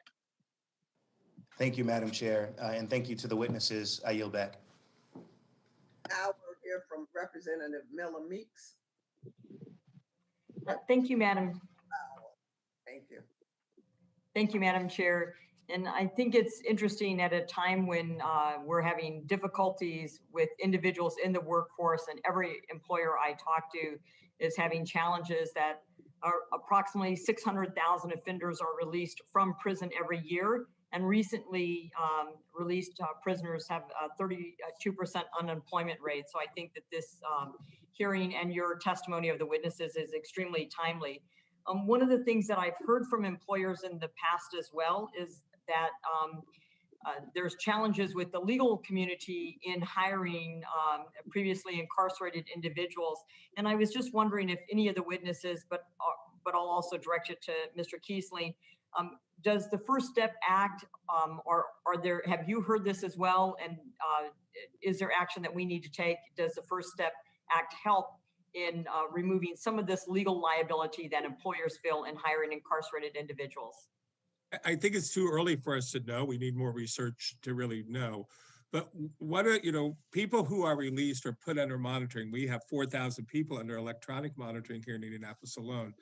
And our big, we're the Silicon Valley of logistics here. And the distributions are very willing to hire, yet the electronic monitoring is a cell signal. It's very difficult to get through the warehouses. So it can be very hard for oversight and employers to work together to monitor this. So I just feel that we need better ways to provide oversight and for employers to be able to work with criminal justice oversight so they can manage people on their work site. But it's the First Step Back was a step, and it's still very early, and we'd like to see more research about it. Thank you so much. And Ms. Sastrom, relationships with employers must be incorporated throughout workforce systems if programs are going to accomplish the end goal of getting individuals back into the workforce. We've had this in Iowa with some of our incarcerated individuals working in the home building industry. This allows both the workers and employers to benefit as we expand the talent pipeline and offer opportunities to more Americans. As we move through the other side of the pandemic and hopefully return to a tight labor market, which seems to be pretty tight already, what must be done to bring employers to the table in reentry efforts? I think that we have, thank you for the question. I think we have a tremendous opportunity to engage employers more specifically in discussions going on in terms of the work, discussions going on at the workforce board level, so that the workforce development systems, so that the community-based organizations are very much up to speed in terms of where the labor market is headed, the future of work, the jobs are changing, ever changing. And I think increasingly employers need to be involved in the conversations in terms of what individuals are trained in for what roles, for what industry sectors, and where industry sectors and those jobs are actually moving in the future, not just for today, but certainly into the future, so that we're well prepared to rapidly upskill those individuals so they continue to stay employed. Thank you. And you also mentioned that the work that your organization has been involved in regarding the national conversation among reentry through your Getting Talent Back to Work initiative and the Second Chance Business Coalition. Based on your work in this space, how do transitional jobs or subsidized employment impact outcomes for the reentry population as opposed to other efforts? I think that's a critical element. I mean, the biggest challenge, obviously, for someone who's transitioning out of incarceration is to get that first job.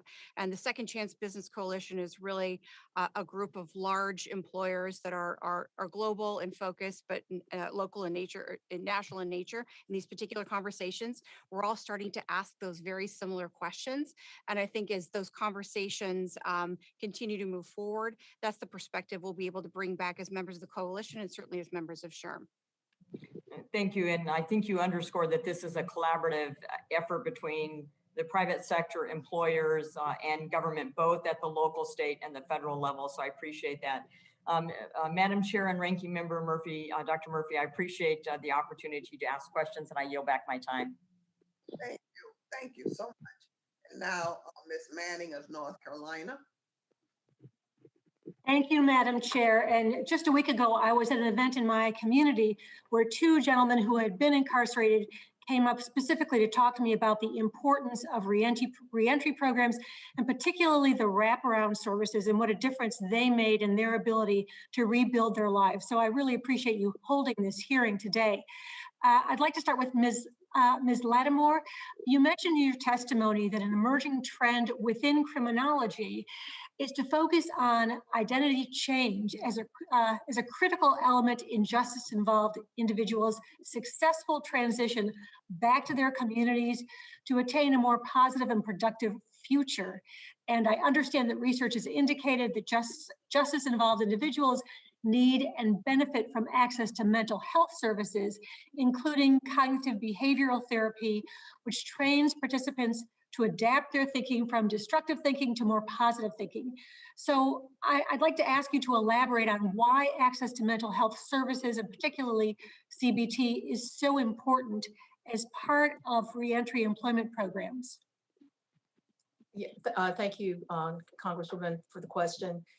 I would point to some other research that I was engaged in a few years ago, that was focused on looking at traumatic brain injury among a released cohort of prisoners from actually South Carolina prisons. But we found the prevalence of traumatic brain injury to be very high. It was on the order of 50% or more of the individuals who were released from prison had experienced at least one incident that led to traumatic brain injury.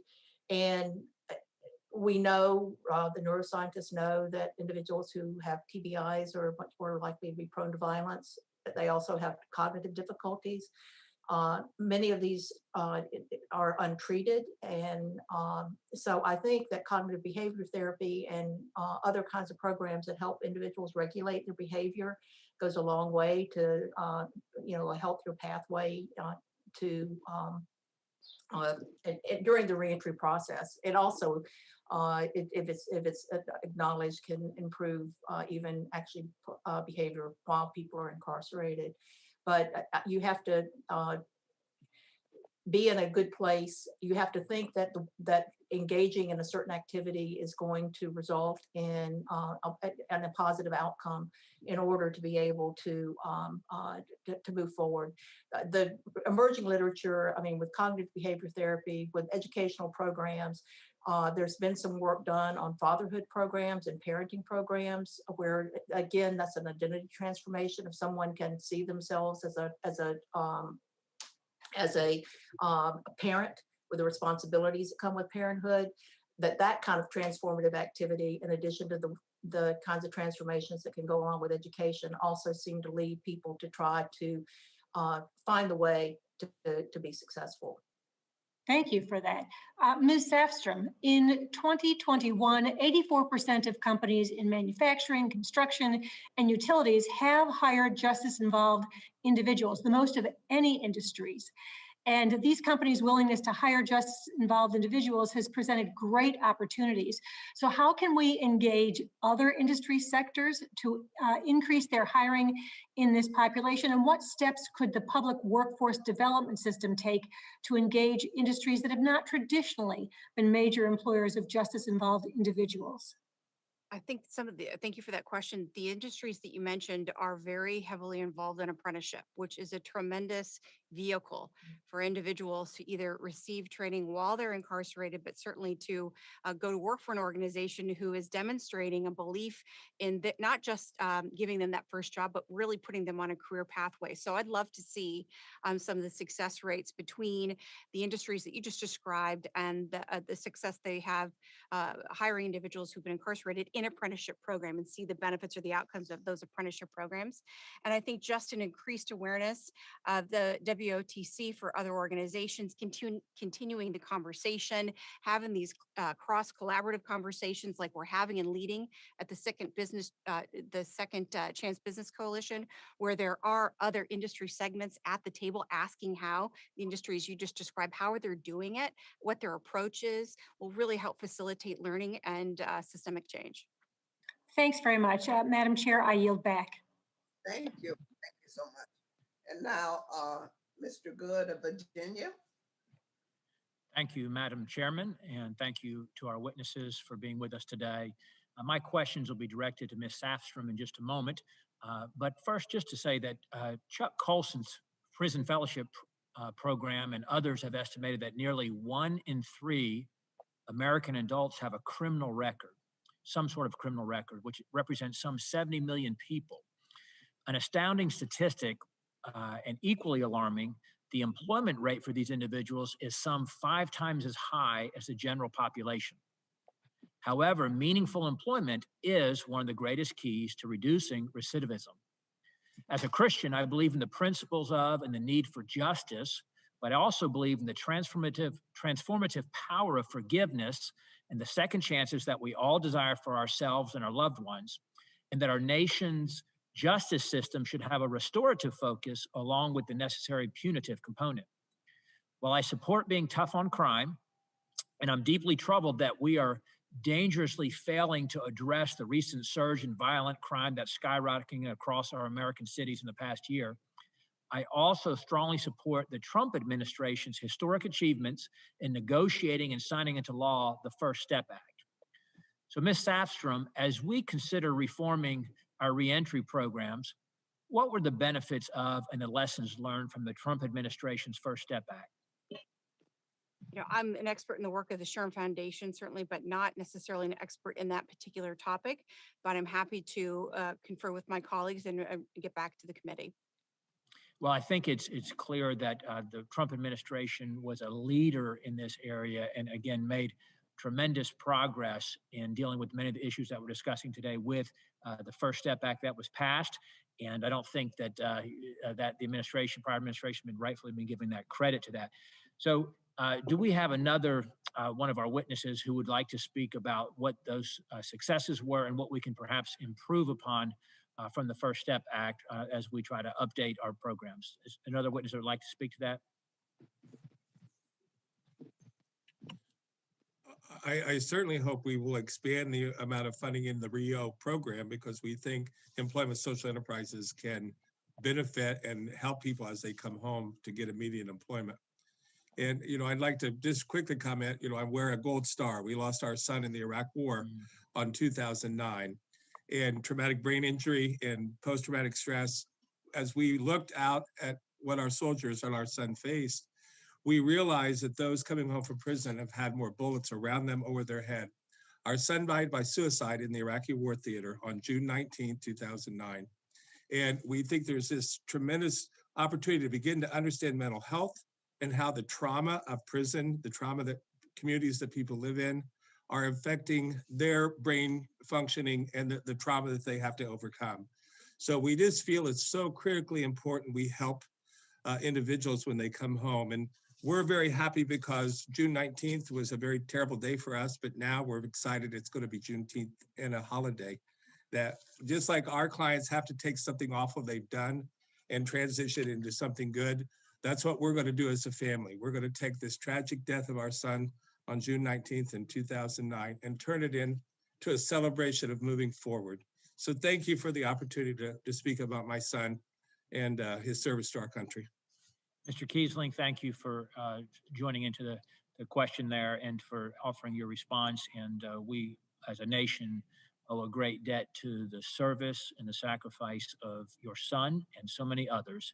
And we mourn with you his tragic passing, and I thank you for sharing that. So on that note, as far as what the topic of the First Step Act, do you have any, and this has been mentioned by some of the other folks today already, but do you have any good metrics to help us in Congress better understand how successful reentry programs may be from the perspective of potential employers, as well as just to assess our investment of resources in, again, reentry programs? Well, certainly we've had the ETJD that Congress authorized, and that research is out there, and our program had a $1.20 in return on a dollar investment, most of that being that our folks over 30 months earned $6,000 more than the control group.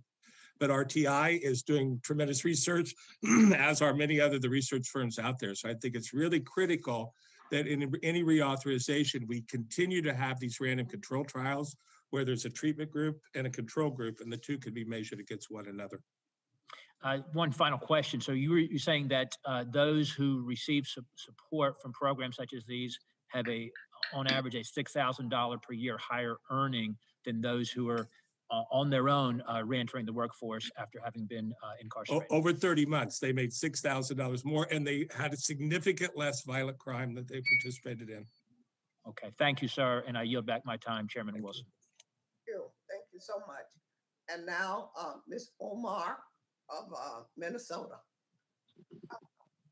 Thank you, Chairwoman, and thank you so much for convening this important hearing. Formerly incarcerated persons tend to have high rates of unemployment due to social stigma and legal barriers. After serving their sentences, justice-involved individuals are expected to somehow flourish in society that rebukes them for existing. It is clear that we must shift from criminal legal system currently based on retribution and punishment to a criminal justice system that is centered on restoration and rehabilitation. One way in which we can achieve this goal is to form a holistic support system in our workforce development programs for people leaving prison. This means improving access to wraparound services like housing, transportation, and childcare. To ensure that formerly incarcerated individuals have a fair and equitable transition to society, we need to provide them with the sufficient resources to fully engage and succeed in job training and stable employment activities. So my question is to Ms. Littlemore. What has research shown on the importance of providing access to supportive services in improving outcomes for reentry employment programs? And what does it say about mentoring and job coaching and career navigation support for these individuals? Thank you very much for the question. I think we've recognized for quite some time that wraparound services are necessary, and most of the reentry programs that I have been involved in the evaluation of offer a range of services. Now, not everyone gets everything they need, but at least they've provided a range of services. And I think what we need to know and understand better is what's the proper sequencing of those services. And we talked earlier about cognitive behavior therapy, and one way to think about that is to make sure that people are prepared, sort of mentally and emotionally, to benefit from the next step from education. But it's just speculation on my part that in some ways it just makes sense, right? I mean, you need to be ready for change, which is what the substance abuse treatment providers talk a lot about. And I think with respect to engagement in education programs and skills development, and again, the transition process, transformation process into a positive self involves being ready to do that.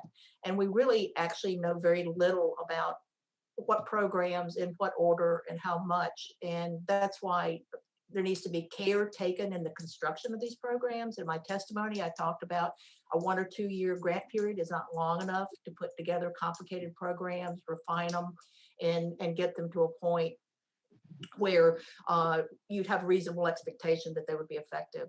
So I think there's a program at Florida State. Us researchers at Florida State University have been working on with support from the Koch Foundation. That's called the 5 Key Reentry Program Model, and it's a wellness-based model that stresses the importance of well-being, positive relationships, and so forth, and then has as another component a very strong education component to that. So, I mean, I think, but that project has been going on now for multiple years, and it's still in the pilot stage. If you think about cancer research, for example, we don't jump immediately to 2 years and we're done with whatever we're doing. And I think this problem is complex, and therefore we need to take time to make sure that we're getting it right. That certainly is true. And so do you think it would be helpful if a new formula grant was established to assist state workforce systems, especially for improving access to support services? I definitely think so. I think that, and I think, collaboration across the various federal agencies to assure that happens rather than, SAMHSA in their silo and ed in their silo and so forth, but to really have a very focused and well-coordinated interagency coordination around these issues, I think would go a long way to expediting the identification of really successful models. Thank you for your thoughtful response to my question and for your work, Chairwoman. I yield back. Now we'll hear from Ms. McLean of Michigan, Representative McLean. Thank you. Dr. Lattimore, similar to how some individuals are able to obtain their GED and some forms of education while they're incarcerated, how do skilled trade programs find job prospects in those re-entering society, and are they able to reach them in advance to their re-entry? Yes, thank you for the question, and I will let some of my colleagues on the panel address the how employers go about actually connecting. But I will stress that my research has shown, or the research that we've done has shown, that individuals are really anxious to engage in programming while they're incarcerated, and then when they get out, it's such a struggle to basically live that they get disconnected. And one problem with prison-based programs, of course, is the prison may be several hundred miles away from their home community, and so making those connections with where someone's going to live and where they're currently incarcerated can be very difficult. So I think programs that was mentioned earlier, a program where people are moved closer to home before release, Florida has done that also, for example, is important. And then that in-reach to try to make that linkage, if it's not with employers, which I think probably would be the best, but with at least the employment services agencies, right, that are trying to support these individuals is just critical. I have despaired in my, at the results of my research to see how little programming and services individuals actually get once they're released.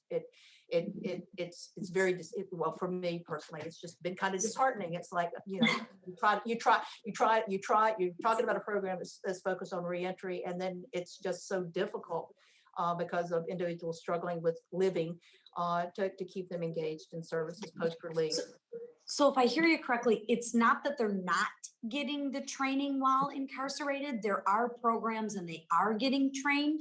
It's when they get out, there's a lack of willingness to employ them. So the programs are there, skilled trades programs during the incarceration.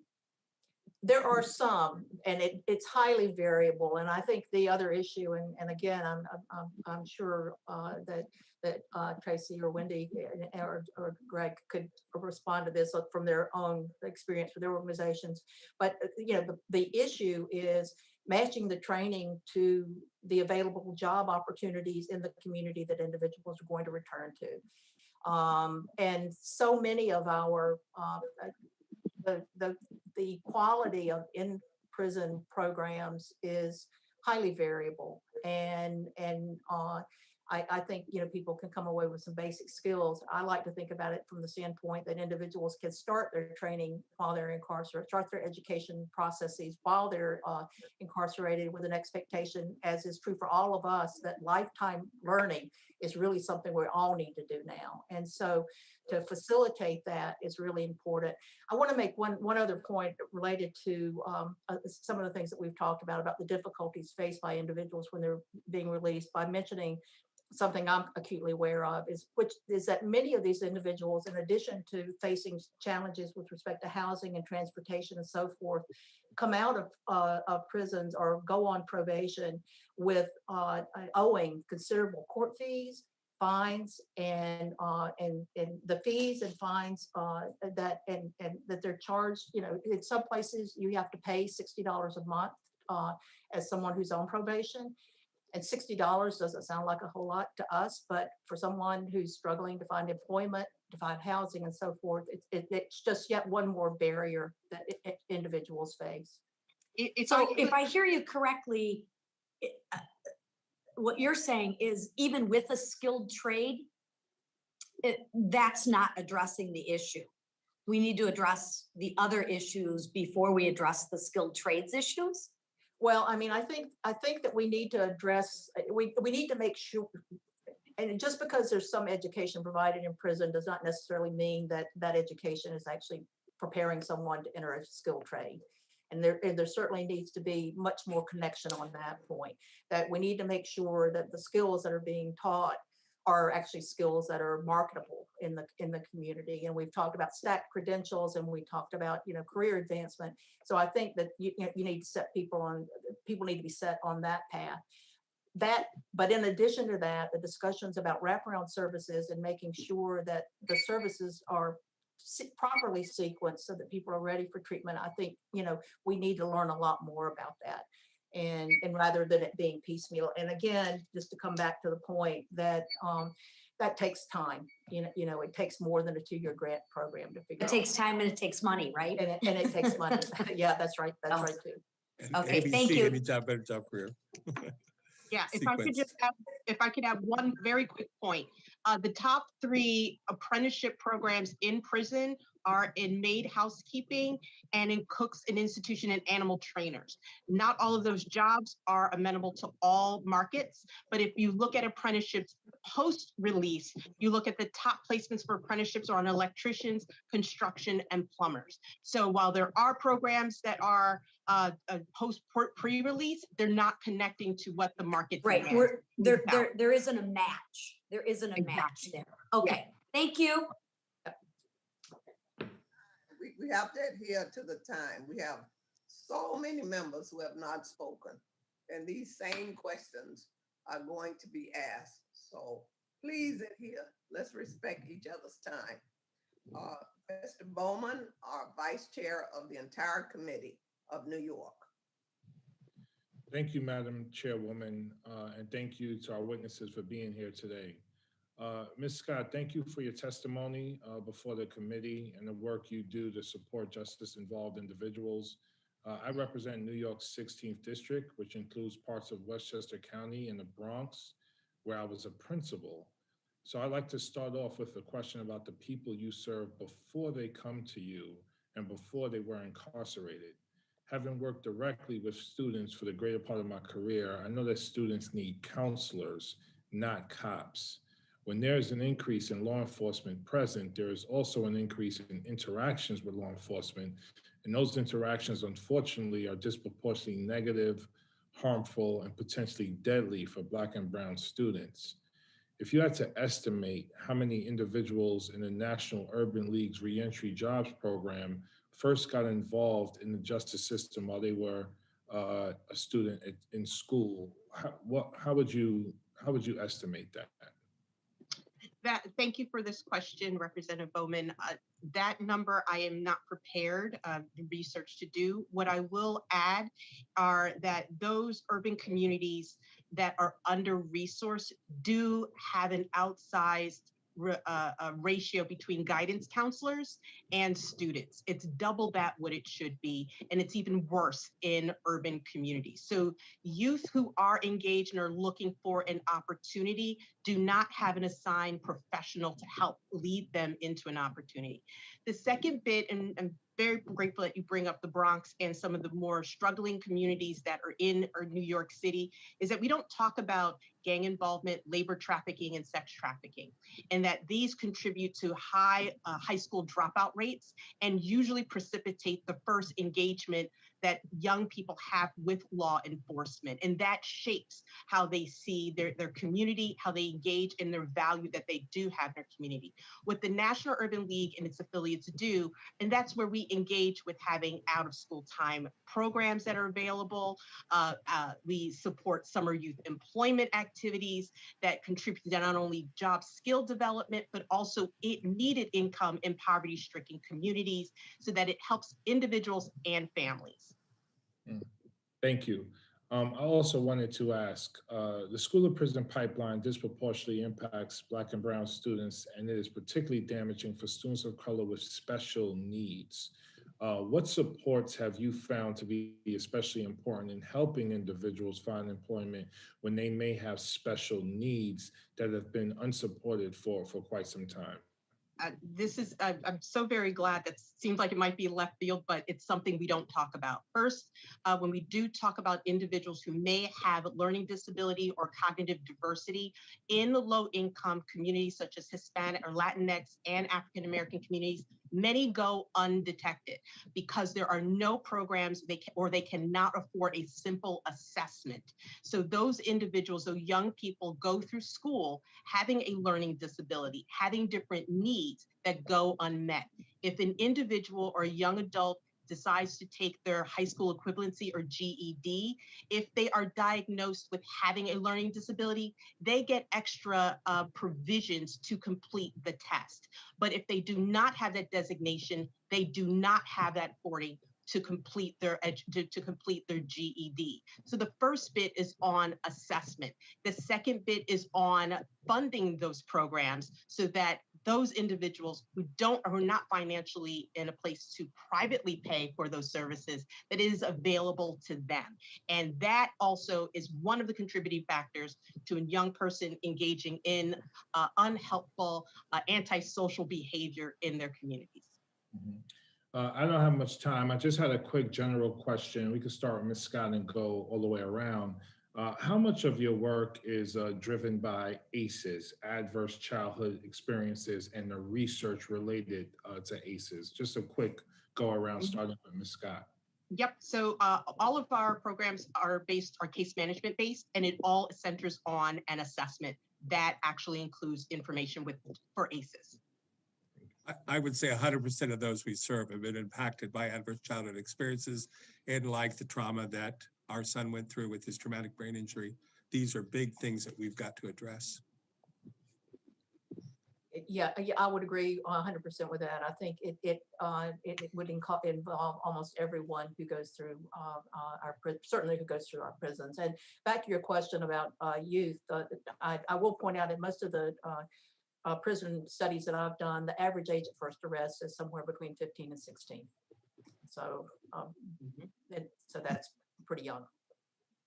Mental health and wellness in the workplace on behalf of Chief Human Resources officers for the entirety of the population has become, as you can imagine, increasingly important. And in fact, we're holding a workplace mental health wellness summit in October. And we've invited, I believe it's Dr. Nadine Harris, who will be coming to speak to us about that program.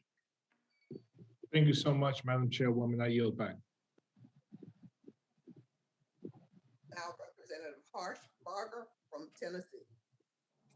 Thank you, Madam Chair and Ranking Member Murphy, and thank you witnesses for being here. This is very enlightening. It's extremely important that we talk about this topic, and I appreciate your work in these areas. Mr. Kiesling, I'm so sorry about the loss of your son, and I thank you for his service, absolutely. Ms. Lattimore, just as a side note, I'd love to have more information on, as a pharmacist, I would love to have more information on traumatic brain injuries in the incarcerated public, if you could do that for me. Yes, happy to. Thank you. You know, while we discuss the importance of developing policies that allow justice-involved individuals to re-enter the workforce, it's important that we don't support policies that keep them from returning to work. And occupational licensing is a big impediment for getting Americans to work. And this is an especially large burden for justice-involved individuals. I do have a bill, it's called the Freedom to Work Act, that encourages adoption of less burdensome occupational licensing barriers. And my question goes to Ms. Safstrom. You represent human resource leaders, and can you speak to your comfortability with reducing occupational licensing barriers that may prevent these justice-involved individuals from coming back to work? Thank you for that question. I unfortunately can't comment specifically as to those barriers, but certainly that is something that I can take back to my colleagues on the SHRM side and bring forward to the committee. Well, that would be fantastic, because there's definitely room to roll back these unnecessary occupational licensing burdens. And it could really get more Americans back to work, including those who've been involved in the criminal justice system. And let me tell you a little bit about what that bill does. It really directs the federal government to identify and eliminate its policies that encourage the adoption really unnecessary occupational licensing barriers at the state level, and it requires those states to list their plan to reduce those occupational licensing barriers to their WIOA state plans. So we should not pass WIOA reauthorization legislation without including occupational licensing reform, period. I do not believe this should be a partisan issue. You know, both the Trump administration and the Obama administration recognized that these occupational licensing, it was a barrier to employment. And I encourage everyone, my Democratic colleagues, to join me in, you know, on this important initiative. And what I would like to do is reference a 2019 report by the Arkansas Center for Research and Economics. And it states that, that states with the heaviest occupational licensing burdens have a 12.15% increase in recidivism above the national average, while states with the lowest occupational licensing burdens have a 2.59% decrease in recidivism. And if it's okay, without objection, I ask that this report be entered into the hearing record, Madam Chair. So ordered. Okay. And really what I want to do is just thank the witnesses for joining this important discussion, and I yield back the balance of my time. Thank you so much. Thank you. Mhm. Now, Mr. Buchanan of Wisconsin. Mr. Thank you very much, Madam Chair, and thanks for making this issue become such a great bipartisan issue of support. Appreciate your leadership on that. I served in the Wisconsin legislature prior to coming to Congress. I was the ranking Dem on the Corrections Committee, and actually at the time the chairman was Scott Walker before he became governor. So worked on these issues for a long time. One of the things we did a little after that period when we had Jim Doyle became governor was, for the first time ever, we had the Secretaries of Corrections, Human Services, and Workforce Development sitting down together. And so prior to that, as you mentioned, some people just get a bus pass and whatever money they had, and they have to figure out everything else.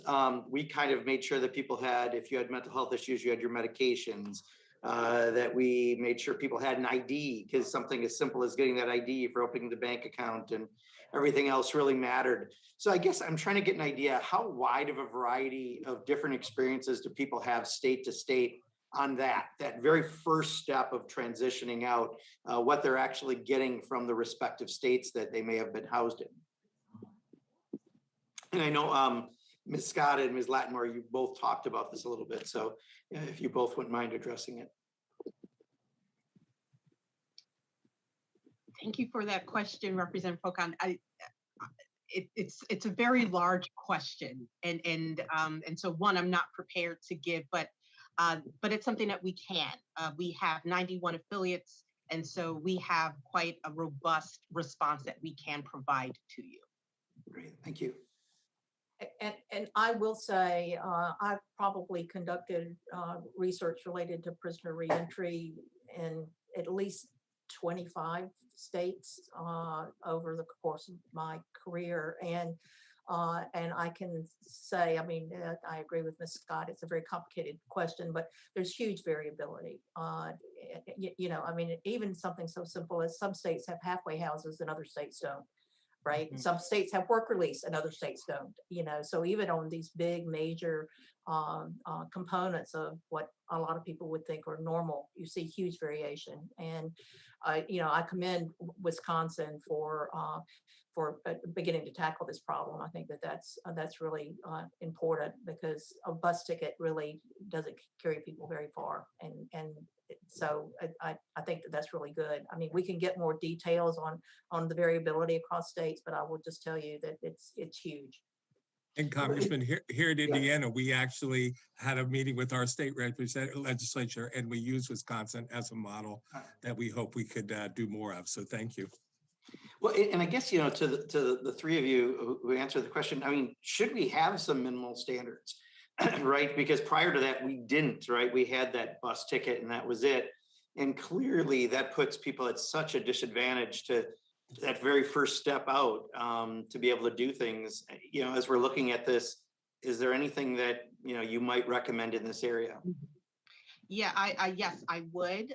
One is access, a universal access, meaning statewide access for non-for-profits to have access to inmates pre-release. That is just key to be able to share what resources are available in the community and create a plan, a post-release plan. I will just add that, that a requirement should probably come with some indication of funding streams, right? Because, about most of the cost of the corrections is borne by state and local governments, not the federal government. And in fact, I think about I don't know, somewhere above 90% of the correction cost in this country, or that 80, actually the last number that I'd seen was on the order of almost $90 billion a year in corrections. Almost all of that is borne by state and local governments. And so I think figuring out how to finance something that really is urgent. And I do believe that you would see cost savings when that's done. I suspect Wisconsin has in terms of returns to prison, but there are the upfront costs for that. Yeah, we were. Oh, I'm sorry. Go ahead, Greg. Well, I will add just the employment social enterprise movement is growing. We're not even the only one here in Indiana, and as we're beginning to grow. So having that funding that allows us to capture this person immediately upon release from prison, and we can see them prior to release and build these pathways. And then they move into the alternative staffing where employers can really begin to see these folks and get a chance to hire them. Great. Thank you, Madam Chairman. I yield back. Ms. Sparks of Indiana. Thank you, Madam Chair. Thank you, Mr. Kisland, for being here today and what you're doing in the great state of Indiana. I know we have a lot of discussions, wraparound services, and talking about all these different initiatives that needs to be done in more a wholesome and comprehensive basis, not ad hoc and fragmented, but government is generally fragmented. And that just always a challenge. And in the Indiana legislature, when I was state senator, we had a discussion, do we really need to rethink our criminal justice system in general? Because it's just, we have a different issues we're dealing with, and a lot of us, people dealing with mental health issues, and addiction issues, and everything else. So I appreciate what you do, but I have a question for you. We talk about lifelong learning opportunities because we want people to be able to have second chances. And I think, it's very important to do that. What do you believe?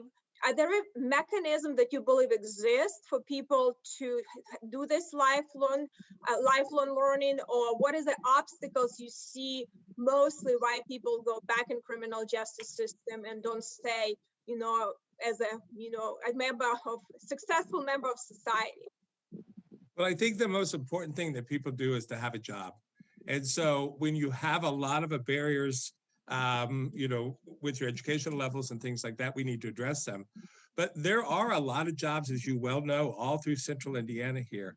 And it's just beginning to work with employers to be more open. And, with our state's electronic monitoring and some of the, the heavy-handed oversight that happens, it's very difficult to work continuously with this monitoring. If you get ordered to a random drug test, you have to go to your employer and ask for the day off. People are left often when they're under oversight of choosing between keeping my job and being violated or quitting my job and trying to adhere to the criminal justice oversight. So I really feel we've made some really good progress in Marion County of how we've been able to keep the violations down. Historically in Indianapolis, I'm doing this work. In the past, 7 out of 10 people who went back to prison each year didn't commit a new crime. They had a technical rule violation of their mandates when they re-entered. Today, we've been able in Marion County to reduce that down to 50%. Still a long way to go, but in the other counties, it's growing dramatically. And we're starting to see a pretty significant shift of people from other counties into Indianapolis because there are more jobs, there's more services, and that's a burden to the resources that we have available here. So we'd really like to see the counties work much closer with criminal justice oversight. You probably know Greg Stewart-Wald and the 1006 legislation that it really hasn't had a chance to fully do what it can do. And so we would just like to see that expansion. And thank you, Congresswoman, for giving me these opportunities from Indiana to talk to you today. Well, thank you very much. And Dr. Lattimore, a quick question for you. If you kind of looking at different types of programs and, and we did some evidence-based programs. I work very closely with, with some of the retired judges and former prosecutors. What have you seen with some of these evidence-based programs? What is really worth? What is very important to be successful, to let people have the second chances? And what is the biggest obstacles you've seen? Thank you for the question.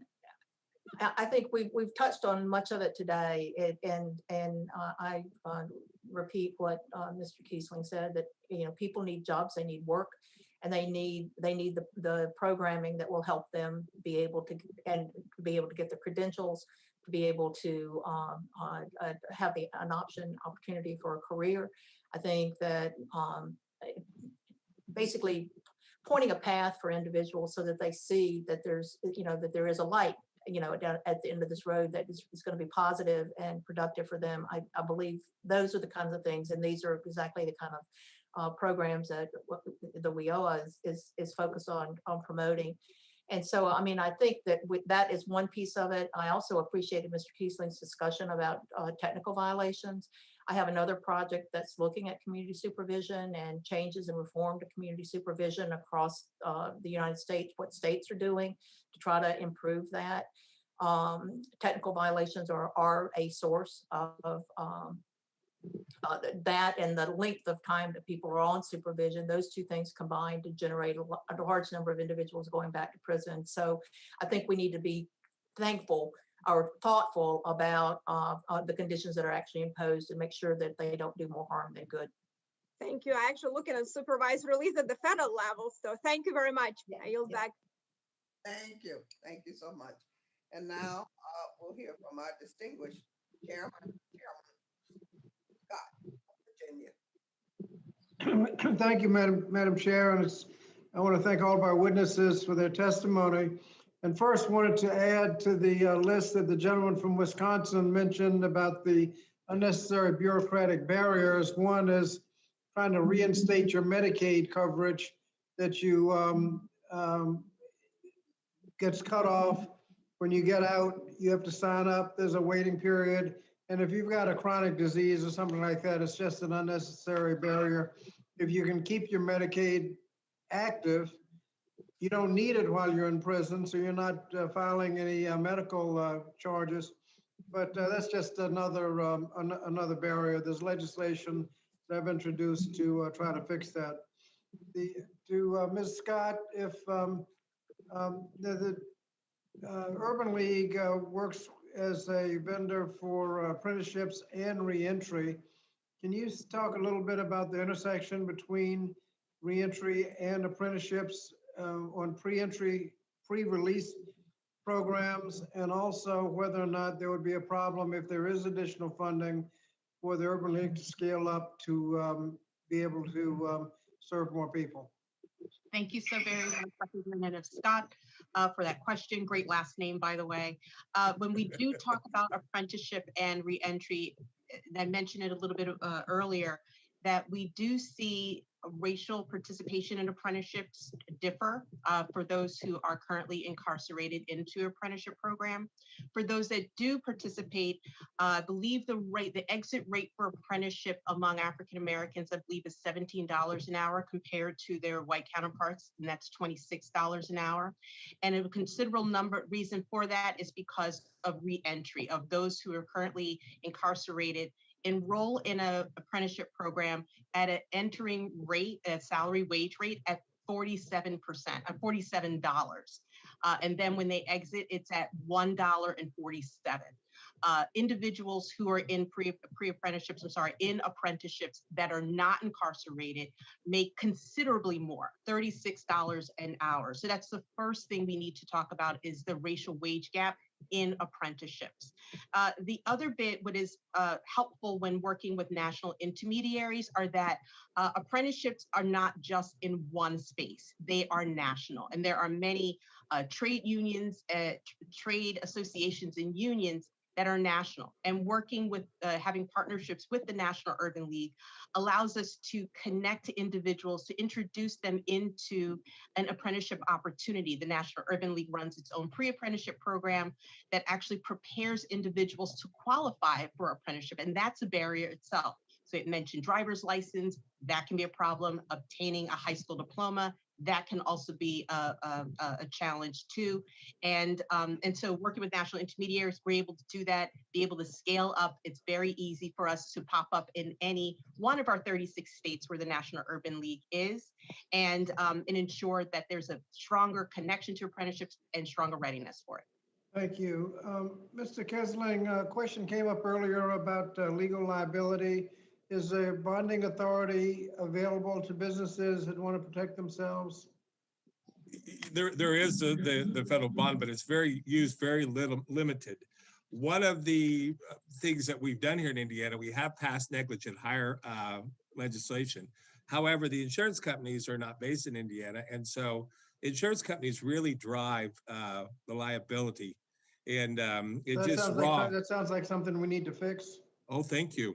You definitely need to fix that. Let me ask you another question. We've talked a lot about prison programs. Are there any programs for jails? We're operating one now out of the Marion County Jail. Okay, and Ms. Lattimore, you mentioned the Florida State program, the Koch brothers. Can you say a word about the need for training in soft skills as well as the technical training, and whether or not there's a place for funding for the soft skills training? There definitely is, and we've talked today about wraparound services, which of course would include soft skills training. If you've never interviewed for a job, you don't know how to interview for a job often, and so it's really important that that people are exposed to that, and that can be done through a program. It can also be done through mentorship programs that provide support for individuals. The program that's being run out of Florida State is an example of a program that is taking several years to develop to try to make sure that it's getting the sequencing of supports correct. And so I think that, there are examples out there, and there are jail-based programs all over the country, just to go back to your previous question. Thank you, Madam Chair. I yield back. Now for our distinguished ranking member, Ms. Scott. Ms. Fox. Thank you very much, Madam Chairman. And I thank all our witnesses for being here and giving us a lot of useful information today. Ms. Safstrom, while it's not a provision of WIOA, I appreciated that you mentioned the value of the work opportunity tax credit in your testimony.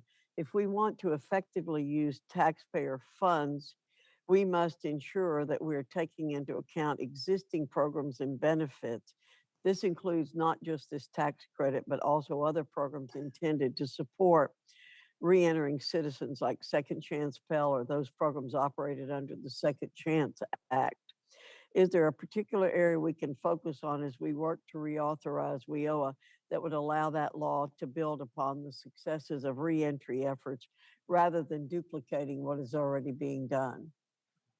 I think it's going to take a really intentional look at how responsibility is divided amongst the different programs that are existing. WIOA, Rio, the Second Chance Act, Second Chance, the Pell Act. It's really taking coordinated effort and understanding what areas of responsibilities, again, fall under those particular types of grants or employment funding opportunities. Yeah, it's an example of having too many silos again. It's something we've worked on for a long time, trying to get rid of silos that create problems where you go searching for specific categories to find the funding. And that has been a real problem in all federal government programs. We don't need all those different programs. We really do need to consolidate in one area. Mr. Kiesling, thank you for the work you do to help all individuals, in particular those exiting the criminal justice system, have access to transformative power of the dignity of meaningful work. We've talked about this in this committee a lot, about work being a way out of a lot of problem issues, drug addiction and all kinds of things. Programs like Recycle Force and your Any Job, Better Job career model demonstrate what's possible if we empower local community leaders in this space. As we contemplate reauthorization of WIOA and how to support reentry efforts, why is it important to allow for local flexibility and innovation rather than simply increasing funding and handing the reins to the Department of Labor? Well, certainly the Department of Labor is been flexible with us, but I think each region has its own labor, the type of jobs and the type of credentialing and preparing people for the labor force we need to have. So there's no one size fit all. Here in the Silicon Valley of logistics, it's a lot different than what might be happening in San Francisco.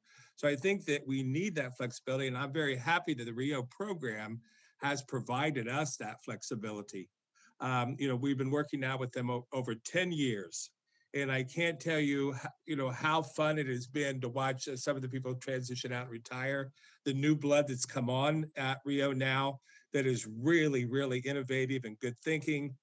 We work out of the Chicago regional offices, and our FPOs up there have been just phenomenal over all of our grants. So there's a lot of flexibility, but you're correct that sometimes a rule that might sound good in one part of the country often could be, difficult for us in another part of the country.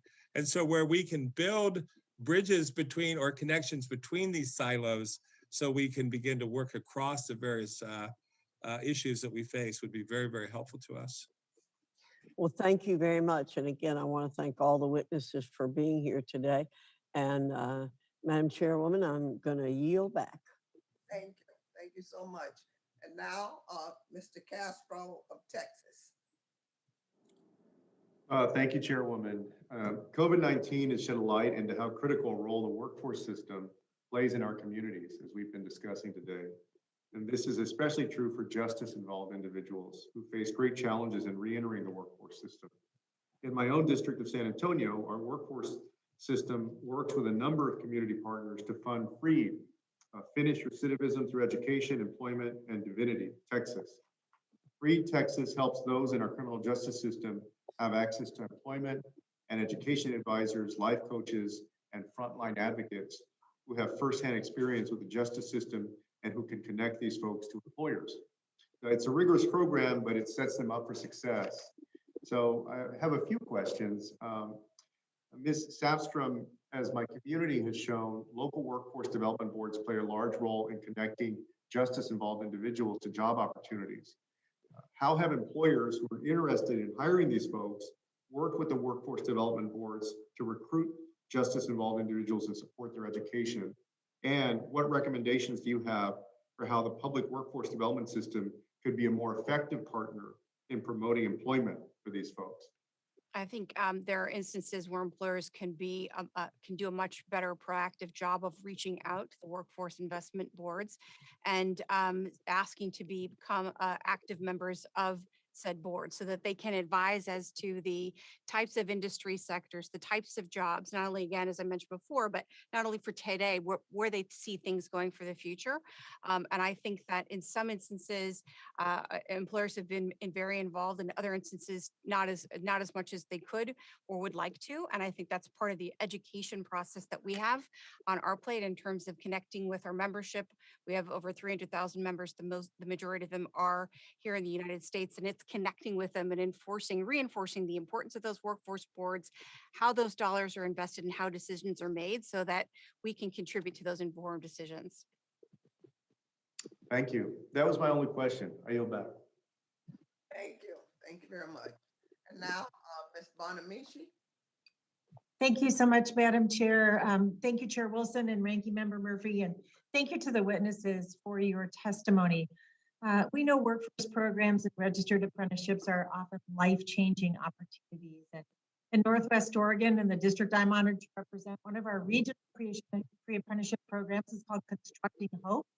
They provide formerly incarcerated individuals with career pathways and support access to good paying jobs in the trades. I have a community partnership like with this one with IBEW Local 48. Constructing Hope helps place workers who have faced barriers to employment, help them into high quality, good paying jobs. And I've spoken with some of these pre-apprentices. A woman named Sarah is a single mom. And she said without Constructing Hope's pre-apprenticeship program, so she said to me, I would never be here providing a better life for my kids and myself. And stories like Sarah's demonstrate that the very aptly named Constructing Hope program does much more than help with job skills. Their Building Equity program also addresses some of the disparities that formerly incarcerated individuals face in securing housing, financial assistance, obtaining a driver's license, and more. So the work at Constructing Hope is only one example of how more support for reentry programs in our upcoming WIOA reauthorization can help make sure that more justice-involved individuals have access to good-paying jobs. So, Ms. Scott, what strategies has the Urban League found to be most effective in helping justice-involved individuals access good-paying jobs, and how can expanding the connection between reentry and registered apprenticeships help? Thank you so very much, Representative Bonamici, for that question. What's important is for us to look at the entire workforce ecosystem, or for jobs that are available. Oftentimes, when we think of reentry, we think of construction jobs, and those jobs are fabulous. But there are other opportunities and other industries that are available. For example, we have a training program that is in Louisiana, and working with a reentry individual that served, I believe, 20 years in federal prison. Currently, he serves in the human services industry as a counselor, housing counselor for homeless reentry individuals, making $20 an hour. We have another individual in Chicago who is serving 2 years in federal prison for trafficking. Currently, he is a forklifter working in warehouse industry. So when you have individuals who have strong national and local partnerships, you can then introduce individuals to different career pathways and uncover employers that are friendly, that are willing to give a second chance to someone who wants to reintegrate and to serve their community. Terrific. That's really helpful. And Mr. Kiesling, I appreciate that your testimony highlights the importance of wraparound services like mentorship, housing, mental health counseling, childcare. How does Recycle Force connect these support services to your employment and training program? And how have these services helped justice-involved individuals access and thrive in stable and long-term employment opportunities? As an employment social enterprise, we can embed them. It's just part of our services that we provide. So they're on site. We have mental health counselors on site. We have the credentialing work on site. And so we're able to get to it. We can always use more money. We're constantly looking for more partnerships and how we develop. I talked earlier about the fake drugs that are just sweeping. We know how to provide treatment for heroin and cocaine, but we don't know how to provide treatment for these fake drugs that are being knocked off. And then I really want to just you talked about your concept up there with the union. We've been able to really, in our public works here, dramatically open opportunities. And we see it as a tremendous opportunity as infrastructure. We hope you will pass that and bring as we can engage the people that we're serving in the rebuilding of our country. And we've got a model here in Indianapolis. The ASME union and the leadership here has just done a phenomenal job. They've hired 41 to date into the union. We learned this past week, there's 40 more positions that the folks in the B portion of our model that are now working for the public works in alternative staffing will have a chance to interview for. So we know we're going to go up. We hope we get all 40. We'll see how good our guys and girls do. But we are very excited about these opportunities. And we think this model, as we work with Secretary Buttigieg, another fellow Hoosier, Sure. Right. as we begin to talk about infrastructure of how we can work with the unions in the Department of Transportation with this model. Any job, with the social enterprise, the better job with the staffing arm, and then the career when the union hires them. Thank you so much. Yeah, those support services really matter. And yes, we're very excited about the potential with the infrastructure package that is moving out of the committee and hopefully to the floor and get that over the finish line. There's be a lot of jobs and we want to make sure that people have the skills to do them. So thanks for doing your part. I yield back. Thank you, Madam Chair. Thank you, Ms. Bonamici. I remind my colleagues that pursuant to committee practice, materials for submission for the hearing record must be submitted to the committee clerk within 14 days following the last day of the hearing. So by close of business on June 29, 2021, preferably in Microsoft Word format. The material submitted must address the subject matter of the hearing. Only a member of the subcommittee or an invited witness may submit materials for inclusion in the hearing record. Documents are limited to 50 pages each. Documents longer than 50 pages will be incorporated into the record by way of an internet link that you must provide to the committee clerk within the qualified time frame.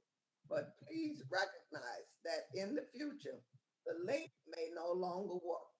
Pursuant to House rules and regulations, items for the record should be submitted to the clerk electronically by emailing submission to edlandlaborhearings@mail.house.gov. Again, I want to thank our amazing witnesses for their participation and their riveting information that they shared today. Members of the subcommittee may have additional questions for you, and we ask the witnesses to please respond to those questions in writing. The hearing record may be held open for 14 days in order to receive those responses. I remind my colleagues that pursuant to committee practice, witnesses' questions for the hearing record must be submitted to the majority committee staff or committee clerk within 7 days. The questions submitted must address the subject matter of the hearing. I now recognize the distinguished ranking member, Dr. Murphy, for a closing statement. Thank you, Madam Chairman. And I share your comments about this was an excellent meeting by our committee members and our witnesses. I think it just shows that we have very fertile ground on which to work to help improve the issue at hand. So I want to tell you, this is something I think that's an important issue. And as I spoke to earlier, I think prevention is worth a pound of cure with this. That said, I think there's some very, very good points that people brought out on how we're going to hopefully take care of those who are in prison and give them a chance for a life outside of prison and one where they're a productive member of society. So I mentioned in my questioning that we need to do more about prevention by addressing root causes and the drivers of criminal behavior.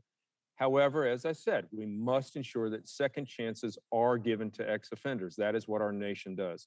I'm encouraged by the bipartisan attitude of the committee. I'm encouraged by the bipartisan spirit and passage of the First Step Act shortly before I entered Congress. I'm hopeful that we will be able to continue on that progress and on that path towards reauthorization of WIOA. These past reentry programs have demonstrated somewhat mixed results. We have a chance to learn from their work to improve implementation, innovation, and opportunity. Those re-entering society and returning to the workforce deserve programs that are held accountable with high performance and positive outcomes. Funding alone cannot solve this problem. WIOA must build upon what works, avoid duplicating existing work, and enable new innovation and experimentation. Successful reentry has the opportunity to expand the talent pool for employers so that businesses can be competitive in the 21st century economy. And I'm hopeful that today's conversation will move us closer and closer to that goal. Thank you again, witnesses, and thank you again, committee members, and thank you, Madam Chairman. I will yield back. Thank you, Dr. Murphy. I now recognize myself for the purpose of making my closing statement. I want to thank the witnesses again for taking the time to be with us for our third and final hearing on reauthorizing WIOA. Today's hearing shed a helpful light on the challenges that justice-involved individuals face to finding employment and building a new life. As we heard from our witnesses, these barriers to employment often determine whether justice-involved individuals successfully return to their communities or return to prison. However, we also established that we can help break this cycle of incarceration by including reentry programs in our reauthorization and establishing a stable source of funding for opportunities to help justice impacted individuals succeed. For example, we can assure that all reentry programs offer comprehensive supportive services, including mentorship and behavioral health treatment, and that justice impacted individuals need to prevent recidivism. And we can invest in subsidized employment and vocational training that will help those individuals build skills towards rewarding careers and help employers overcome the stigma surrounding justice impacted workers. I look forward to drawing on the valuable testimony that we received today from our witnesses. You were outstanding. And throughout our series of hearings, as we consider the next steps towards comprehensively reauthorizing WIOA, codifying evidence-based reentry practices are among the key priorities we plan to include in this reauthorization, along with addressing worker displacement, supporting lifelong learning, and expanding work-based learning opportunities for our nation's youth. These critical steps will help ensure that all of our nation's workers have access to the skills and training they need to stay competitive in our rapidly changing economy. Finally, I want to thank Ranking Member Fox, her staff, and Ranking Member Murphy for engaging in this bipartisan process. Our series of bipartisan hearings provided each member with the opportunity to engage in open and frank discussions about how we can improve WIOA. I hope our conversations will provide a strong foundation for our work ahead. If there is no further business, without objection, the subcommittee stands adjourned. Thank you, Chair Wilson and Ranking Member Murphy, very much. Thank you. Thank you all. Safe travels. Yes, thank you. You should just go to your living room. I don't know.